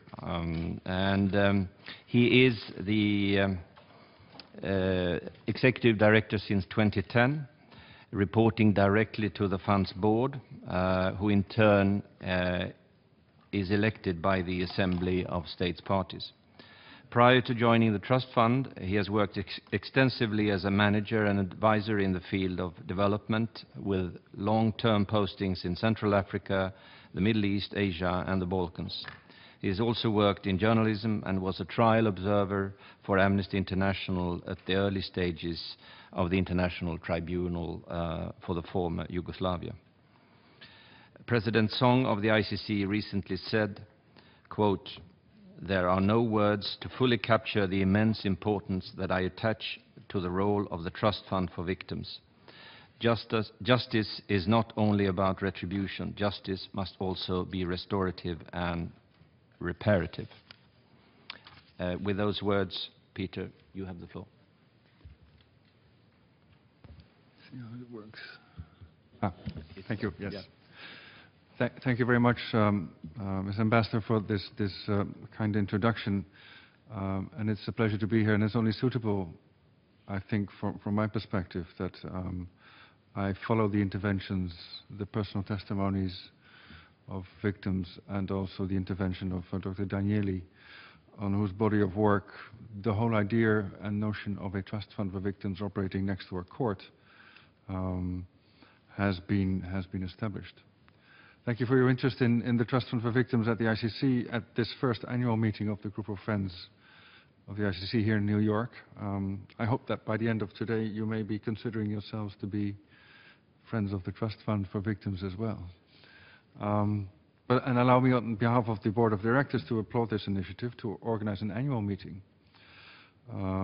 around this time of commemoration in honor of those who have suffered from genocide, crimes against humanity and war crimes. And as someone who's been trained as a historian before taking an interest in international law, I can attest that the stories of the vanquished and of the victimized, more often than not, fail to be heard, let alone be recognized in their own right. History is written, and often rewritten, by those who win, not so much by those who survive. And there are other ways. We have heard today stories from survivors, which are being heard in this room and beyond. Yesterday evening there was a commemoration at the United Nations here in this building of the Rwandan genocide, now 20 years ago, which was filled with sorrow and shame, and moreover, which was a powerful message that the voice of victims of atrocious crimes can and should reverberate across boundaries and across generations. And remembrance may indeed serve the purpose of reminding the international community that there are no excuses for not trying to prevent such crimes to happen again. And in times of ongoing insufferable injuries experienced by victims in Syria and in the Central African Republic, as we heard today, to name but two of the most glaring current situations, this is not an empty thought. And also these situations, in my mind, are a reminder that remembrance and a commitment to prevention may not be sufficient to address the plight of victims, who, as we have heard, continue to suffer from pain and from shame long after they have been subjected to vicious crimes. Nor are they sufficient to recognize the right to remedy that they may have under international law. And as you have heard before from the Legal Counsel, the groundbreaking international criminal tribunals of the 1990s for the former Yugoslavia and for Rwanda, in those tribunals victims have remained a sideshow in the pursuit of justice. They could be called up as witnesses, but otherwise did not have a direct stake in either the conduct or the outcome of judicial proceedings. And as a consequence, many felt to be excluded from a process that was designed to establish justice in response to events, to crimes that affected their lives in the most direct and personal way. And many turned their shoulders and, filled with bitterness, got on with their lives. And I remember prior to accepting this present position, I was based in the Balkans. And when I told my colleagues that I would be accepting this job at the Trust Fund for Victims, they said, well, that's a good idea. And why it didn't exist for the former tribunals for the former Yugoslavia. And I sense that's a shared need also with victims in the Rwanda situations and also in other situations where there have been international criminal proceedings without having a reparative justice paradigm compared to it, or completed to it. So this has been indeed recognized to be a failure among some of those who took the initiative to establish a permanent international criminal court. The rights of victims to participate in proceedings, to benefit from reparations, hasn't been an easy sell in the development of the Rome Statute, and it took the determination and often very personal commitment in a rare demonstration of collaborative spirit between diplomats and representatives of civil society that ensured that reparative justice provisions, including the establishment of a trust fund for victims alongside the ICC, made it into the Rome Statute. So in this regard, there's no coincidence that President Arthur Robinson, who regretfully passed away earlier this month, and who was widely considered to be a father or the father of the International Criminal Court, went on to serve on the board of directors of the Trust Fund for Victims from 2006 to 2009. Ladies and gentlemen, friends, the immediate question arising from this innovative and unprecedented reparative justice feature of the Rome Statute is how to implement, how to translate theory into practice. And the Trust Fund for Victims, let me say this at first, is not designed to be an emergency aid emergency aid organization. There exist other international organizations and NGOs that are much better equipped and placed to provide relief to victims in ongoing conflict or its immediate aftermath. The Trust Fund's mandate to provide assistance to victims of crimes within the jurisdiction of the ICC and to implement court-ordered reparations reflect a different kind of challenge to ensure that the delivery of justice in the face of international crimes is inclusive of the rights and the needs of victims, their families and their communities. And for this, the Trust Fund does not need to wait for the outcome of judicial proceedings at the ICC, which, in a fashion typical for international criminal law, may take a while to materialize. Under our assistance mandate, we are in a position to address the plight of victims once the court has established jurisdiction in a certain situation. And in this way, the Trust Fund engages with victims connected to the ICC's jurisdiction independently from judicial proceedings, and so independently from the choices that the Office of the Prosecutor inevitably has to make in the prosecution of its cases. In other words, the Trust Fund for Victims is able to reach victims in parts of situations that the court case don't.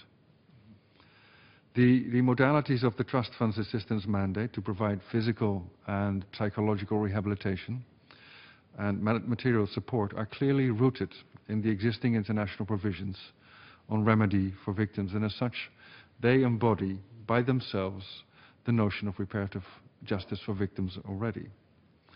At this moment, the Trust Fund is reaching over 110,000 victims in 2 ICC situation countries, in northern Uganda and the Democratic Republic of the Congo. The program that we have developed for another situation country, the Central African Republic, has been suspended last year because of the deteriorating security situation, which today is even looking less hopeful. And then again, I would like to reiterate that the Trust Fund for Victims is not equipped for emergency aid. However much we are feeling pained and frustrated by the enormous scale of the ongoing violence and victimization in that country. Yet while the OTP, the Office of the Prosecutor, is intensifying its investigations, I would like you to know that the Trust Fund for Victims is maintaining its resources that we have set aside for the Central African Republic and for future use once the situation will allow us to intervene. We've now over 6 years of experience of operating the Trust Fund's assistance mandate, and last year we commissioned the first independent external evaluation of our programs, which was carried out by the International Center for Research on Women following an international competitive bidding process. The evaluation was to determine the significance and the impact of the Trust Fund's programs, to identify areas for strengthening of improvement, for strengthening and improvement, and to provide evidence-based recommendations to inform on the development of the Trust Fund's new strategic plan.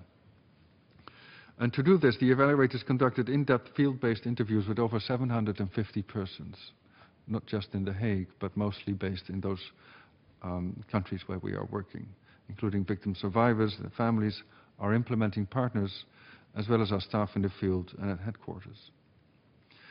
There were 2 major and encouraging conclusions of the evaluators,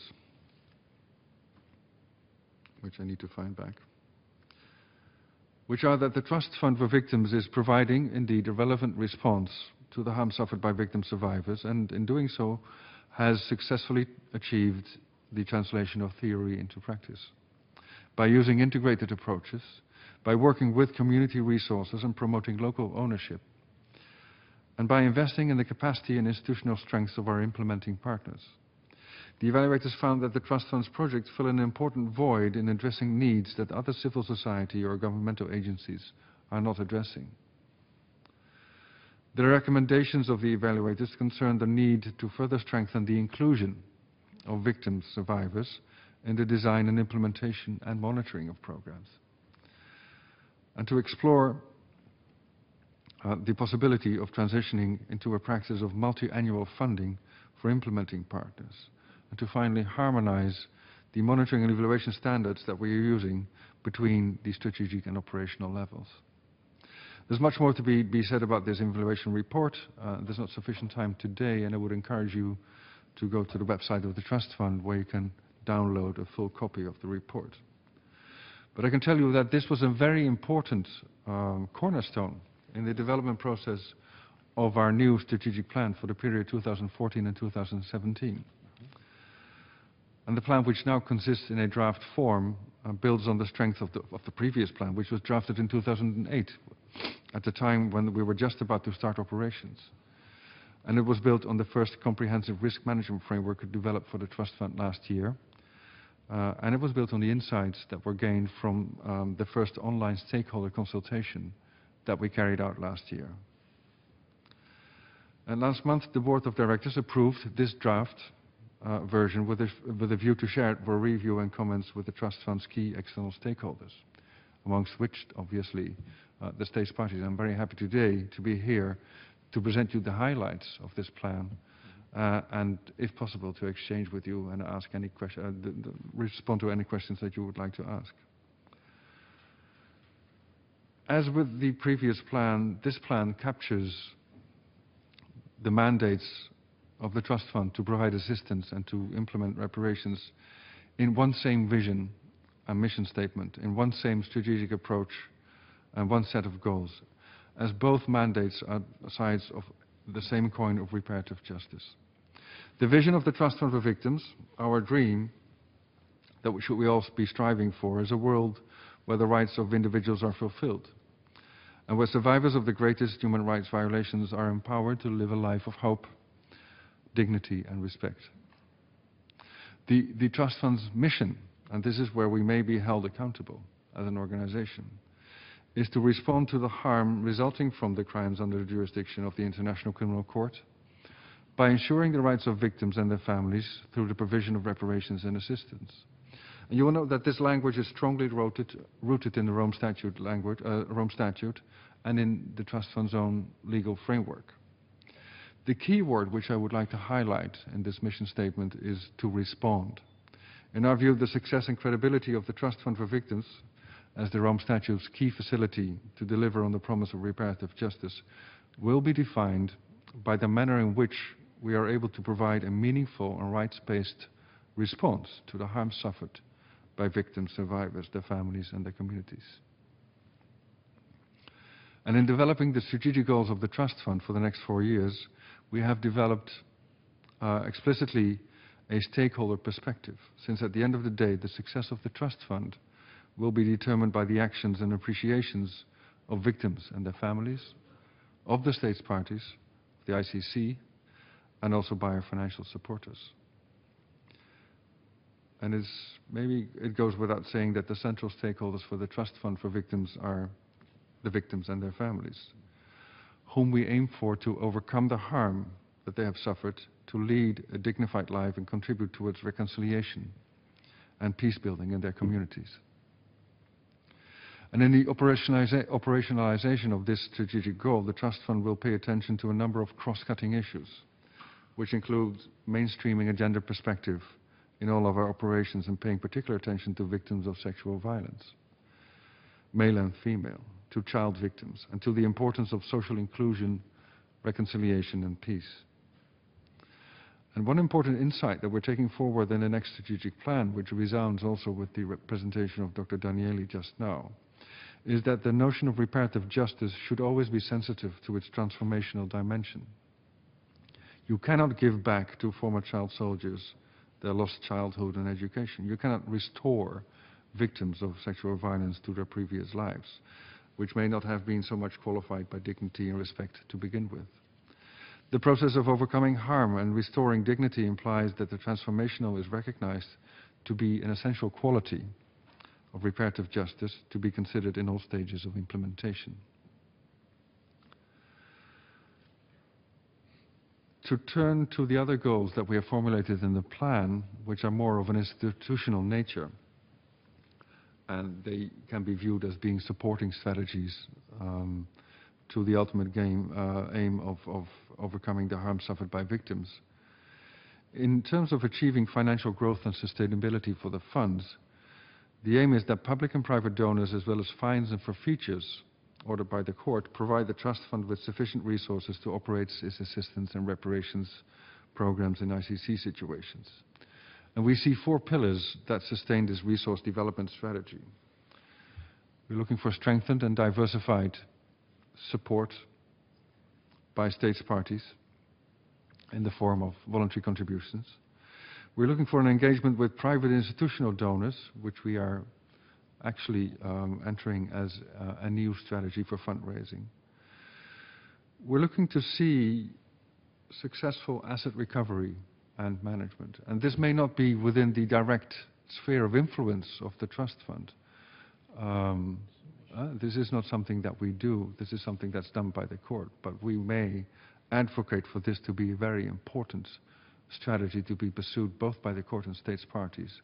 Because at the end of the day, the whole notion of individual criminal responsibility, including financial responsibility, is at the heart of the notion of judicial reparations in the Rome Statute. And then finally, one of our strategies is to look for matching and in-kind donations by our partners, but also by other parties. And I'm happy to share with you that the financial situation of the Trust Fund has been steadily improving over the past couple of years. Last year was a record year in terms of revenue. We received 4.5 million euros in 2013.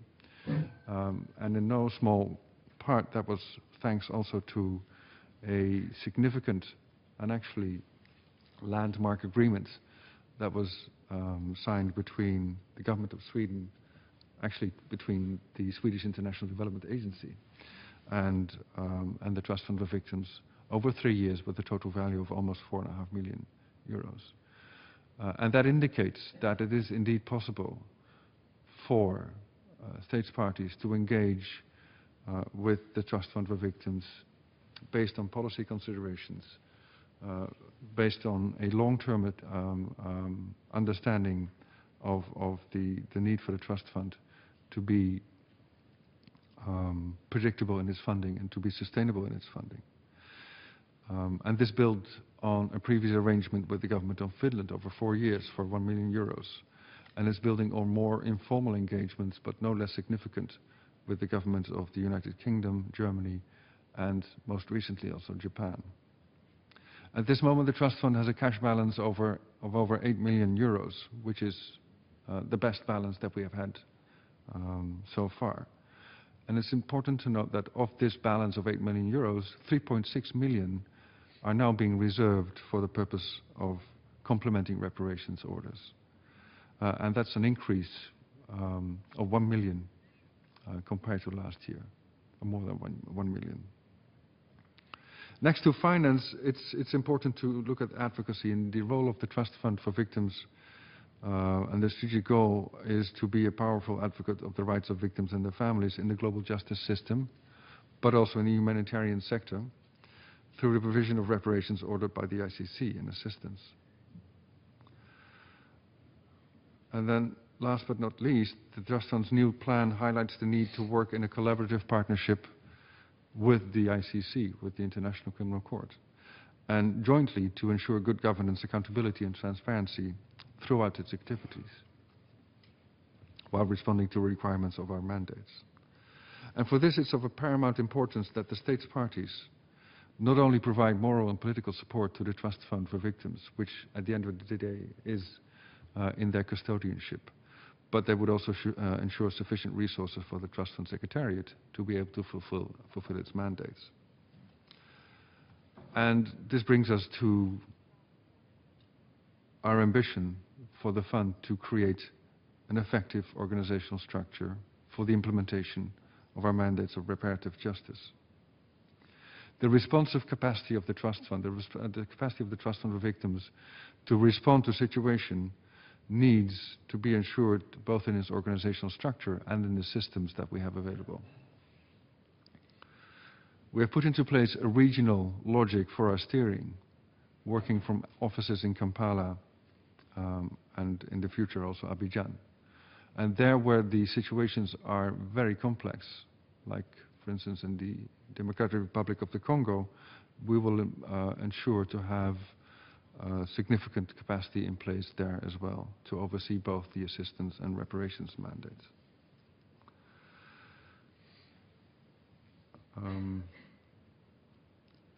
I know there's a lot more that can be said about the plan is being shared with the states parties. The thing that I would like to finish with, the message that I would like to finish with is that there has been a lot of talk about the delays which have occurred in judicial proceedings. And justice delayed has unfortunately become part of the story about the ICC. I'm very confident that this may be turned around. But if it's turned around, it should also be turned to the effect that justice delayed becomes a narrative of justice delivered, and justice delivered to victims. And I believe that the trust fund for victims is a very important part of that story and should be. Our ambition is that working alongside the court and with the trust of states parties and civil society organizations and of societies where we're working, we should be able to have this ambition of justice delivered become a reality, a meaningful reality, in the near future. Thank you very much. Thank you, Peter, for that concluding pitch, and thank you for your opening pitch to many of you here to become friends of the Trust Fund, and thank you for going through the remit operations and the strategic plan of the fund.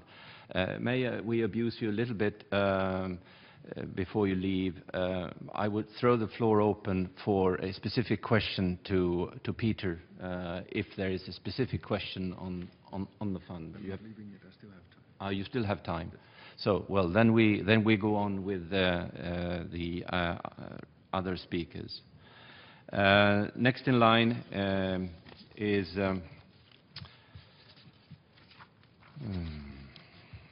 here we are.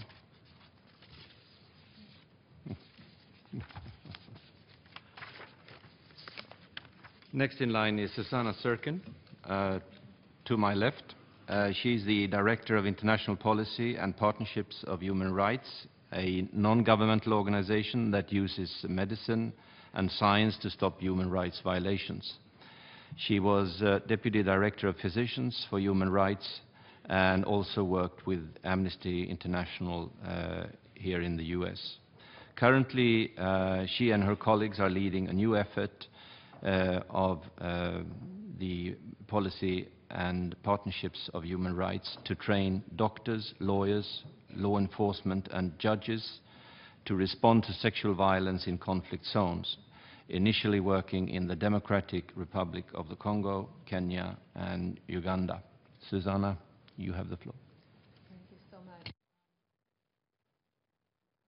It's truly an honor to be here, and especially on this first year of this observance in April. Physicians for Human Rights has been working to support comprehensive justice for victims. We often refer to them, those who live, as survivors, even though that's not the judicial term. As doctors, we want everyone to survive, not only survive, but eventually thrive. And much of our work over the years has involved working in forensics to gather evidence of mass atrocities for the purposes of prosecution, both in international criminal tribunals and in domestic tribunals and courts as well. And I just want to say, first of all, as an American, that I was very pleased to hear the former U.S. Ambassador Stephen Mathias at the beginning of this session calling on all nations, including my own, to ratify the Rome Statute. That is really an essential part of delivering justice to victims of mass atrocities. And also I want to speak to this week as a Bostonian. Two days ago we commemorated 1 year since the attacks, the bombings at the Marathon. And it's interesting in the context of discussing reparation that within a year that city mobilized, people created a fund.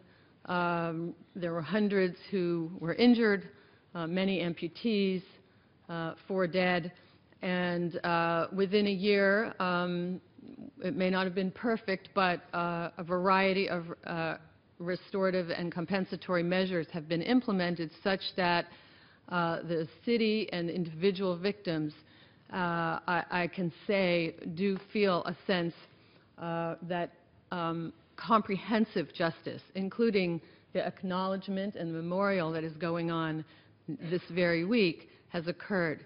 One of my colleagues said that, unfortunately, in the world, we have a lottery of reparation, and the lottery doesn't always deliver to many people, frankly, the vast majority, the hundreds of thousands, really millions, in the situations where we have seen the worst atrocities of the last decade. And so as we've worked as an organization to gather forensic evidence and support criminal justice, we have also realized that there is an enormous gap where we work on the ground in the delivery of reparation to the victims. And very often when we're on the ground, we see that that is the #1 request of victims. Even those who have the courage, for example, where I'm working with victims of sexual violence and those who are trying to deliver justice to them in the Democratic Republic of Congo, even those victims who've had the courage and taken great risks to come forward to seek justice and bear witness, their #1 demand usually is some form of reintegration into their society, into their community, back into their families if they've been rejected, and certainly economic compensation and repair, and in 99.9% of the cases, that simply is not being delivered. So I want to bring you a little closer to some of the people and places where we've worked before this session ends, very briefly, to make a number of comments about the way we and many victims and survivors have been looking at and expressing the need for repair. This picture is in the moment. Happens to be Darfur, women fleeing fear of mass rape. Very likely these women had lost husbands, sons, brothers, fathers. And as we know, mass rape occurred in Darfur. There is still complete impunity, certainly at the international level, for these crimes. But in terms of just pure economic loss, we documented back in the mid-2000s and estimated, based on studies, the actual loss of individual families who had suffered the destruction of their entire villages, their homes, all their possessions, and especially their cattle, which were very often pillaged, looted, and sold into northern Sudan. And there are estimates that go between $1 and $2 billion of economic loss for those who are the victims of what we have labeled a genocide in Sudan, in Darfur. And so when we think about the admirable efforts and the work of the trust fund that we've just heard about, the numbers are really minuscule, a few millions of dollars relative to what true reparation, if it were delivered, would involve. The next picture. So Dr. Danieli talked about the psychological trauma that many victims suffer. Over many years of studying this and with other psychologists and experts, we know that there is a full spectrum. We heard the power and resilience of a survivor, Sandra, just now. She has clearly survived in many, many ways, but is still expressing to us that she does not feel that being here, getting educated here, receiving refugee status is really the delivery of justice, and she's waiting for justice. But many of these victims that we work with are unable, as Dr. Danieli described, to speak, to sleep, to function and carry about their daily lives in any reasonable way. So clearly part of reparation has to be to treat and heal the minds and souls, if you will, of many, many survivors. This picture actually happens to be a reenactment where we're training, in this case, a male Sudanese doctor, how to speak to a survivor of sexual violence. Because, as we know, one of the first principles of the UN guidelines on remedy and reparation is that victims must be treated with humanity, respect for their dignity and human rights, as well as their safety and privacy and their well-being. And that is not a simple matter. It requires education, it requires training, it requires the will of every individual who interacts at every level through the justice and repair system with survivors. Next picture. This woman is the mother of a rape survivor in the DRC, in eastern Congo, in South Kivu. These are some of her children, but the child that we don't see is the 15-year-old daughter who is living in this brick small house behind her, who was raped by military and who is pregnant and who has not come out of her house since she was raped, since the incident, and this was 6 months prior. And the mother does not have the money, the $15 required to pay for prenatal care and the safe delivery of her 15-year-old daughter, rape survivor's baby. Again, this is in a town that's not far from Bukavu, where enormous international investment has gone in to supporting survivors of sexual violence for years now. But the situation, I have to say, having been there just a few months ago, is still very dire for survivors who do not feel any sense of international or national repair. Next picture. And of course, there are many physical injuries, as we know from the clinics where we work. The notable and very much honored here in this very room, actually, Dr. Denise Mukwege, who treats women who suffer traumatic fistula. Definitely, I know that the UN Trust Fund supports Dorcas at that hospital that helps women recover and gain their emotional sense of well-being and empowers them with training them in certain crafts and so forth. But this scar of these women who were bound just a year ago in another truly a war crime, hands tied behind their back, abducted and kept in a house, raped repeatedly for 4 days and nights, this scar will always be there. And the recovery for that is long and difficult and requires both medical and psychological support and healing. Next picture. Unfortunately, this is a clinic, this is a pharmacy near where the mother of the 15-year-old lives. This is the actual place where and we did give her $15, she had the $15 to go to pay for the care for her daughter. These are the drugs that are there. So again, enormous lack of resources needed to support these victims of crimes, of war crimes. Next. This is, again, back to Panzi Hospital. There are many places now that are supporting, in the DRC, the Maison d'écoute, and this kind of work that gives women a sense of being together and recovery is very important. Next.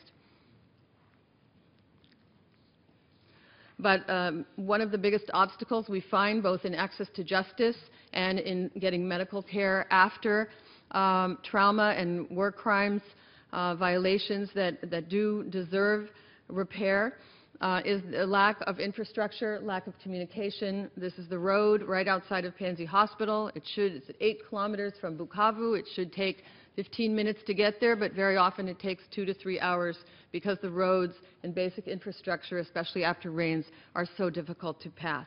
Next. Nonetheless, as I mentioned, people come forward.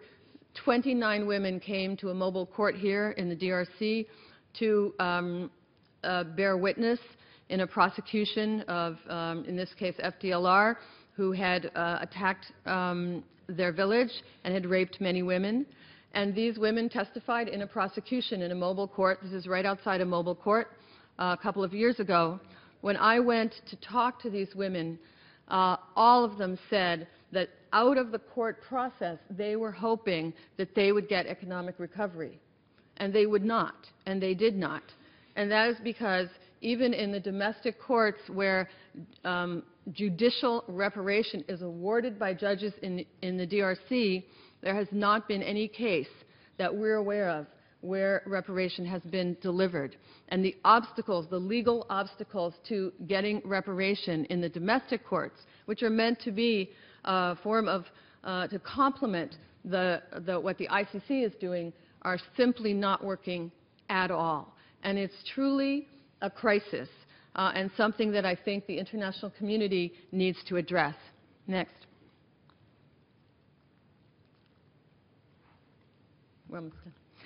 So I want to end by saying that one form of reparation that is extremely important, and it's been done at this very meeting, is the voice, the acknowledgement. And here in the middle of Bukavu, now for some years, we have signs like this, all of us against rape. And bringing out the problem, allowing people to speak, is one form that doesn't cost a lot of money, and it needs to be done much, much more. So I want to applaud all of you who have convened this session today, and thank you for giving this voice. And to note that Mr. Marcel Djumasi said to us earlier that every time we have an occasion to speak about the crisis, it's a victory for us.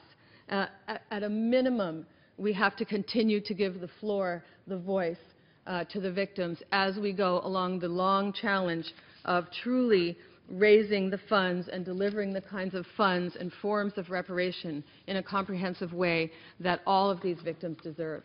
Thank you. Thank you very much, Susanna. I think everyone in the room joins you in that call.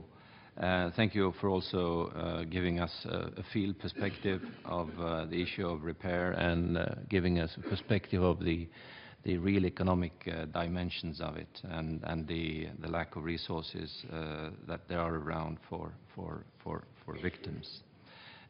Next speaker is Georgia Georgievich of the UNDP, the BCPR Bureau, the Bureau for Crisis Prevention and Recovery. He is a rule of law, justice and security advisor in that bureau. He has significant experience providing technical assistance and strategic advice to UNDP country offices and other UN entities. And he has worked in Afghanistan, Colombia, Guatemala, and the countries of former Yugoslavia. Mr. Georgievich, you have the floor. Thank you very much. It's an honor to be in this panel. I think some really profound and multidimensional issues of reparative justice have been raised here, and it's really a privilege to be here. And also I would like to thank to those who wanted to contribute with their personal statements, personal experience to give a tone to this, and this is very much appreciated. I would also like to thank the group of friends of the International Criminal Court for inviting UNDP to be part of this meeting. UNDP as a development agency is not an obvious UN agency to be part of this discussion, and I will limit my intervention to stating why development actors should be part of reparation programs and what their role could be from our own experience. I think UNDP has got involved with support of ending impunity for atrocity crimes at the time of the review conference in 2010 in Kampala, and we got involved on the issue of complementarity, meaning that development has been identified at that point as an actor who can help with domestic prosecution of international crimes, in the sense that development programs, mostly rule of law programs existing in the countries, in the situation countries, but also in other countries where atrocity crimes have been committed, could be useful as a basis to build in domestic capacity, national capacity to prosecute international crimes. And since then, we have been involved in partnering with the International Center for Transitional Justice, but quite a whole range of member states in discussing how we can take this forward at the national level, developing national capacity for complementarity, basically being able to use the efforts we have on the ground within building the justice chain, including the court administration and prosecutions and law enforcement and so on, in being able to also help in this way with the most specialized knowledge that we gain through the international justice institutions in terms of prosecuting the international crime. And we have worked on these issues in several countries. Based on this experience, we have also looked then into the reparations issue. Maybe some 10, 15 years ago, we have, as a development agency, realized that through the rule of law programs, we are not reaching necessarily all those that we should be reaching as beneficiaries. We can invest in institutions such as a prosecutor's office or a defense attorney, bar association, but that doesn't trickle down to the actual beneficiaries we want to target, and those would be, in particular, vulnerable groups, whether women, children, disabled, our minorities and so on, are usually on the list of those whom our organization tries to target through these programs, building these programs bottom up. So within this context, we then said, well, the victims certainly fall within the group of the vulnerable group and should be those who should have priority in fact, getting access to justice and being able to advocate for mechanisms of remedy, but also providing legal aid and so forth through these mechanisms. So most of the transitional justice programs we have subsequently built that are larger have had that kind of victim focus. What we have done in terms of reparations is then to look how, in fact, development can or is able to be assistance at the national level in a similar way to the complementarity issue, working with UN Women. So we, based on a series of consultations, last of which was held in Kampala in 2010, and we developed a study on reparations, development, and gender that basically asked practitioners on the ground who work with victim support in general and reparations in particular, in what sense do they see the relationship between what they do in their development work? We mostly had UN Women, UNDP, and OHCHR practitioners from different countries. And we have, at that point, realized that a number of development programs which are not necessarily related to the rule of law, justice, or security per se, but look at the broader issues, can be, in fact, effectively used, existing programs, that is, can be effectively used to address victims' needs, including the health, education, housing, legal aid, livelihood support. So anything that we see that the victims would want beyond the monetary compensation could be delivered within these particular programs more effectively. Obviously, that was being discussed with a particular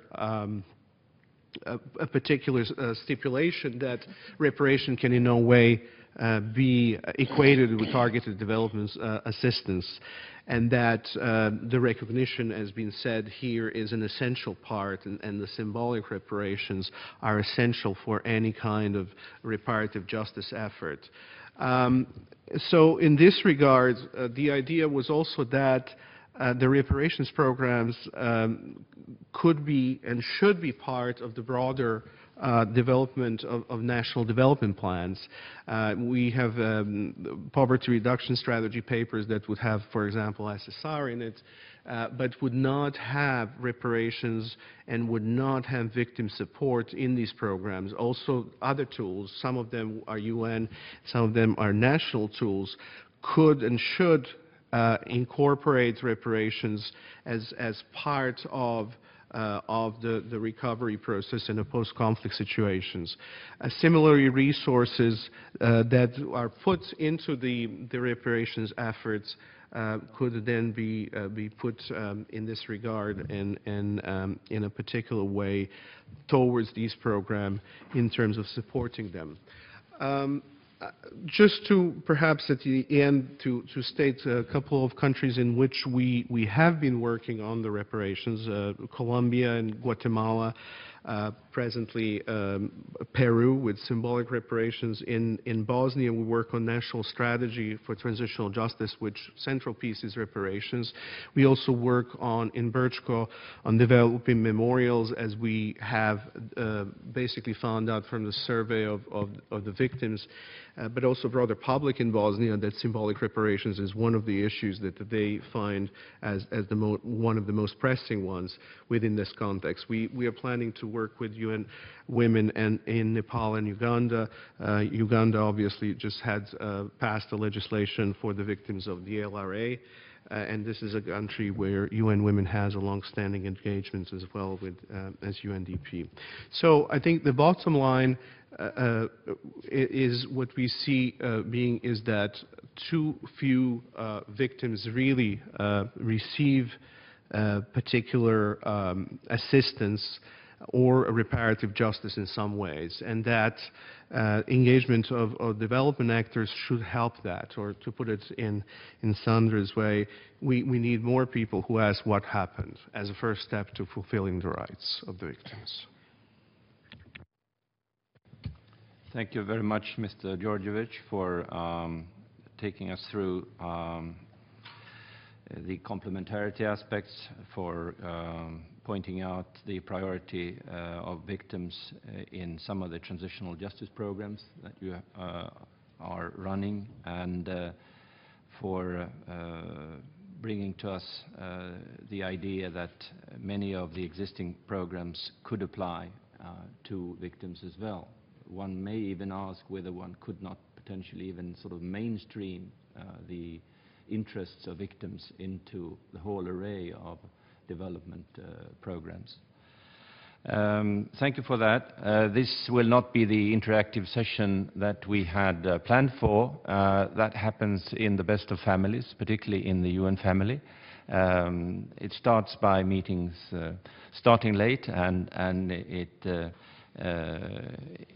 continues with many interesting and substantive statements. I think my decision would be that we go straight for the concluding remarks. We have with us the President of the Assembly of States Parties, Ambassador Intelman. Many of you know her already. She was, before assuming her role as President, she was the permanent representative of Estonia to the United Nations, previously served at the OSCE in Europe, and also as Ambassador to Israel. She has been Undersecretary for Political Affairs in her country, and she has, all in all, been working with UN affairs for more than 10 years. Also successfully, we remember, as a very able co-facilitator on the issue of achieving system-wide coherence in regard to gender issues in the UN. During her presidency at the court, or at the Assembly, she has focused her efforts mainly on promoting the operationalization of the principle of complementarity, as well as on promoting support to victims, especially through the TFV, the Trust Fund for Victims. Tina, you would like to take the floor? Thank you very much. Of course, some things do not change at the UN, but I see that the UN is really very rapidly modernizing its equipment. So I was already afraid that I would proceed with the vote. But thank you very much to Sweden, which has really taken is taking very seriously this chairmanship of the Group of Friends, and also has provided us with such an energetic chairmanship. we have right now 3 groups of friends of the ICC that we know of. One is here, one is in The Hague, and one is in Geneva. And I can say that the Assembly really greatly benefits from these informal structures that can take up issues that maybe we have neglected or have not been addressing vigorously enough. And I would like also to thank those people who have traveled from afar for this meeting. Really, your contribution has been appreciated. I understand that it is intended that a meeting of the group of friends dedicated to victims become an annual event. And even before Sweden approached us with this idea of organizing this event, there had been others of the New York community who had come to our office and said, don't you think that we are a little bit forgetting the victims? And of course, I did not have this perspective because I also very often travel to The Hague. We interact with the Trust Fund for Victims. So I had not realized that here there was this common feeling that was emerging, that the idea of victims, the issue of victims, had somehow disappeared from the focus of New York. And for me, it has always been puzzling how to create this linkage between what is happening in this building and what is really the situation in the field, and also what is happening in the court in The Hague, and how people who have suffered from atrocities relate to something that is happening in a very nice place, in The Hague, in a nice courtroom. And it's not always obvious that the linkages are there. And I'm extremely glad that you could hear today from speakers who have shared their personal stories. I think we can relate to personal stories and to the suffering, but very often it is difficult to relate to the numbers that we see in UN reports, because the numbers are so big that it's even impossible to imagine that there are real people and real lives behind them. We have learned that the victims can be, anybody can be a victim: children, women, men, rich, poor, old, young. And of course, a particular group of victims are victims of sexual and gender-based violence, who are specifically vulnerable and who are very often stigmatized by their own communities. So what have we learned? In delivering international criminal justice, we have learned that we cannot really do it without also looking at victims and paying attention to the needs of victims, and also relating to the development community that is very often dealing with the same group of people. This realization is very different from what the international community did in the case of ad hoc tribunals, where victims got very little attention, if at all, and at the same time there were no assistance programs that we addressed, that we directed towards them. We have also learned that there is a very direct relationship between justice and rehabilitation, reconciliation, and security.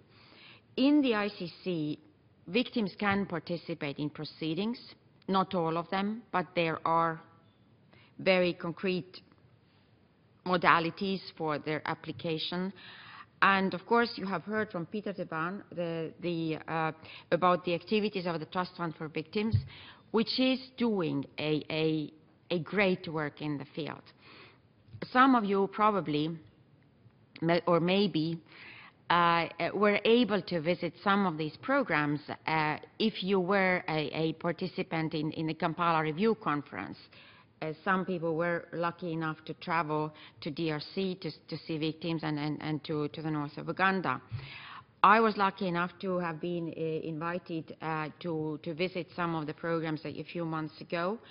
And we may criticize. There's always this criticism. If you reach the right victims, if you reach the right people, if there are maybe people who have suffered even more than these people, if there is just a drop of water in the sea. But at the same time, I did not see any person who was not appreciative of what we as the international community or the Trust Fund are trying to do. So we should continue. I hope that the Trust Fund itself is going to move into new situation countries. And we should also work more in trying to prevent conflict, in trying to prevent atrocities, and in trying to protect people in situations where these atrocities are happening over and over again. We're always saying this is the last time, never again, and it happens again. So I thank you all very much for participating in this event and for being supporters of the court and supporters of victims. Thank you very much. Thank you so much, Tina, for those words. And we have come to the end of our session. I would like to thank all panelists, particularly those who've come from afar. Many, many thanks to Marcel, Sandra, Yael, Peter, Susanna, Georgia, and again, Tina, and the interpreters as well, we should include. I would hope that maybe one or two of the panelists will hang around for a little while in the room to make themselves available for individual questions. I think that is perhaps, given the time, the most practical way we can assume some degree of interactivity. I thank you, all of you, very much for coming, for staying so late, and I wish all of you a happy Easter. Thank you very much.